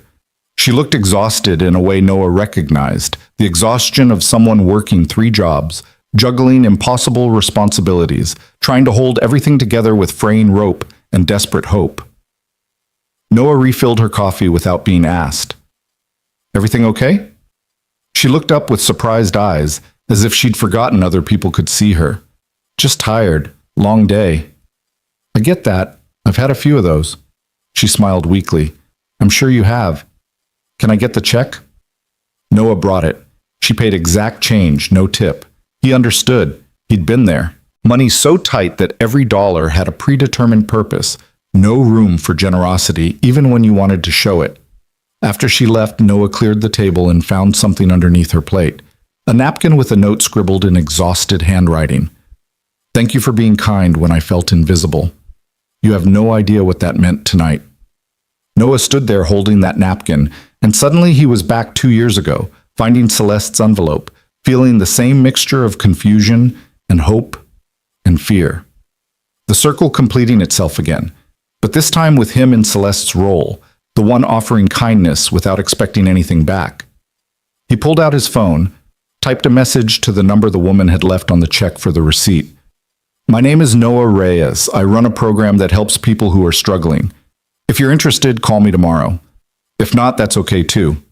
Either way, I see you. You're not invisible."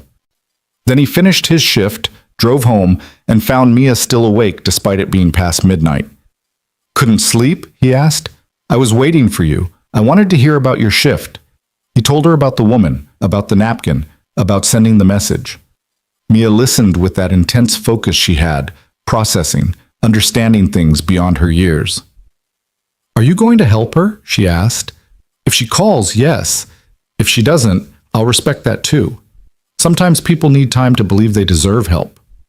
Like you did. Like I did." Mia was quiet for a moment, then said something that crystallized everything Noah had been wrestling with. "Daddy, remember when I asked if you were going to be different when you got the new job?" "I remember. You're not different. You're just more you. The you that was always there but didn't have the chance to show it.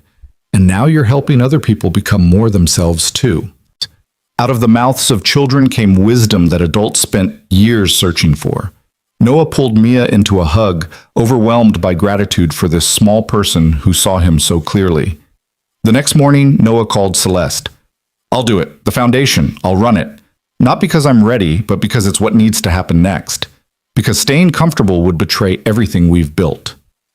"I'm glad." Celeste's voice was warm with approval.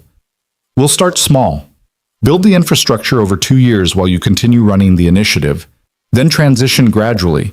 By the time you're 40, you'll be shaping policy for the entire industry." "That's terrifying."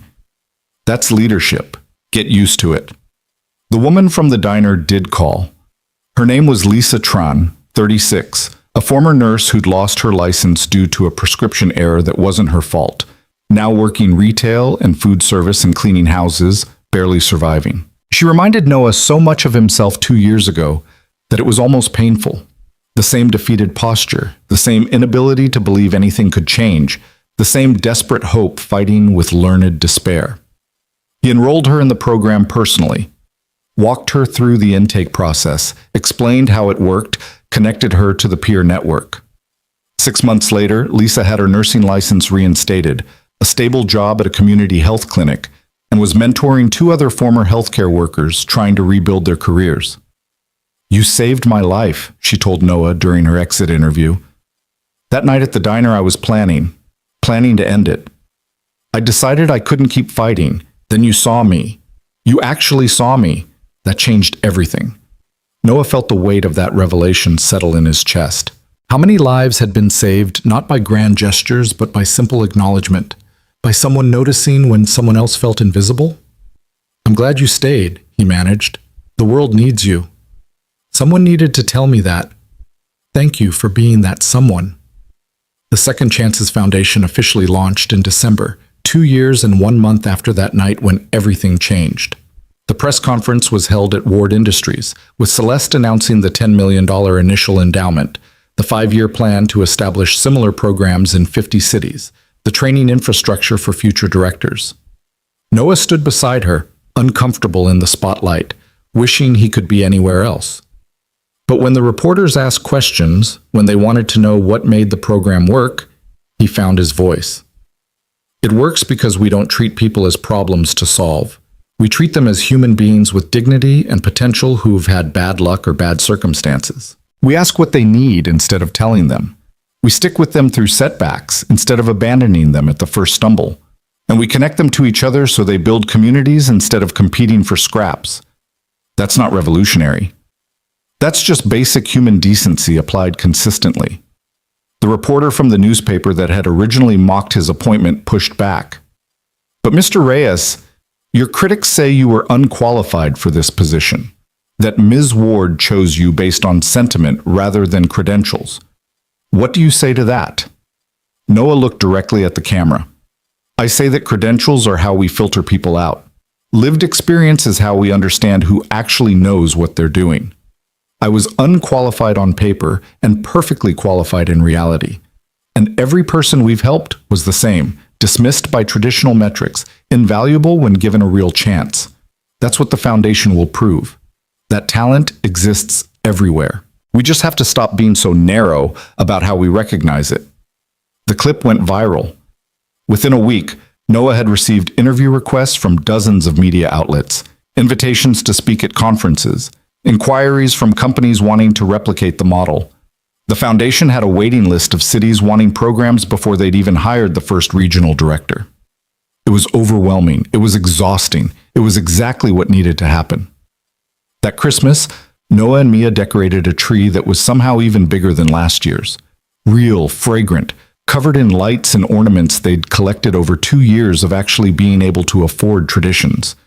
Mia was 9 now, growing into someone remarkable, someone who cared about social justice and asked hard questions about inequality and wanted to change the world. What do you want for Christmas? Noah asked while they hung tinsel. I want you to keep helping people. That's my present. That's not a present for you, baby. That's just what I do. But it makes you happy. When you're happy, I'm happy. So it is a present. Noah couldn't argue with that logic. So instead, he just held her, this wise, small person who'd survived so much and somehow come through it with her capacity for love intact. On Christmas Eve, there was a knock at the door. Noah opened it to find Celeste standing there with bags of Chinese takeout and a wrapped present.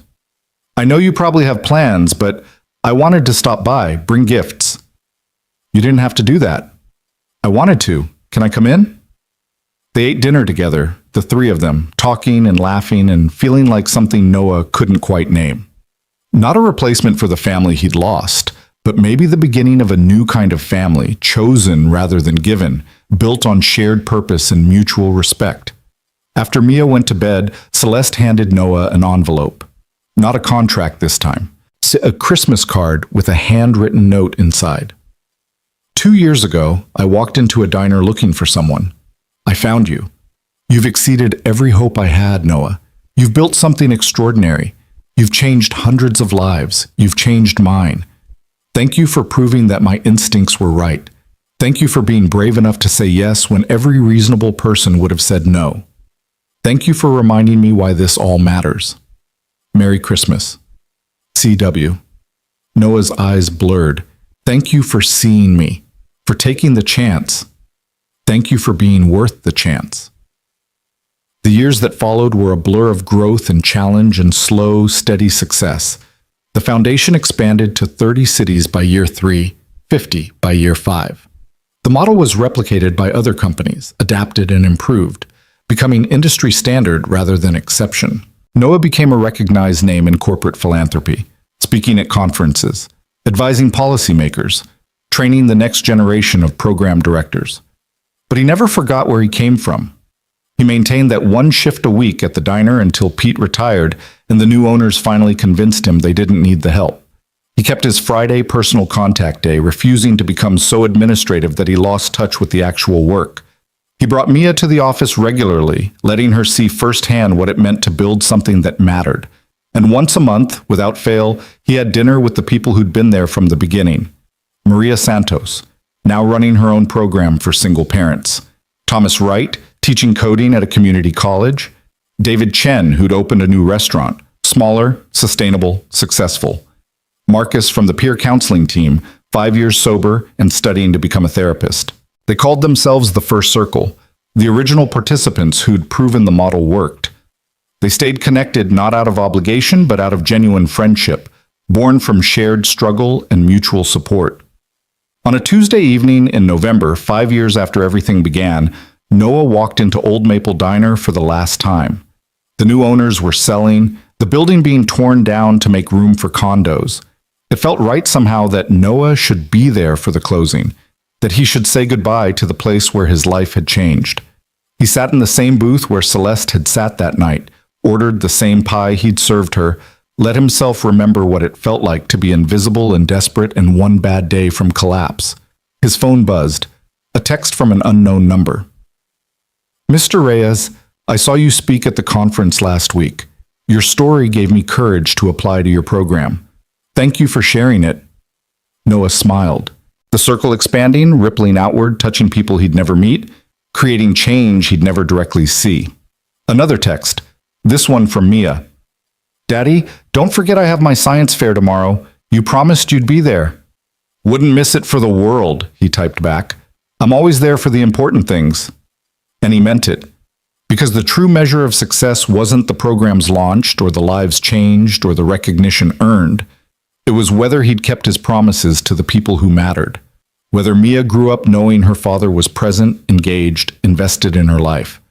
Whether the people who'd taken chances on him knew those chances had been worth it. As Noah finished his pie and prepared to leave the diner for the last time, he saw his reflection in the window. Not the exhausted, defeated man who'd worked here 5 years ago, but someone who'd grown into his potential, who'd earned his place, who'd proved that the critics had been wrong about everything that actually mattered. He left a $100 tip for the staff, far more than the meal cost, because he remembered what generous tips had meant when he was the one serving. Then he walked out into the November night, the air cold and sharp and full of possibility. The Honda had been replaced by a reliable sedan.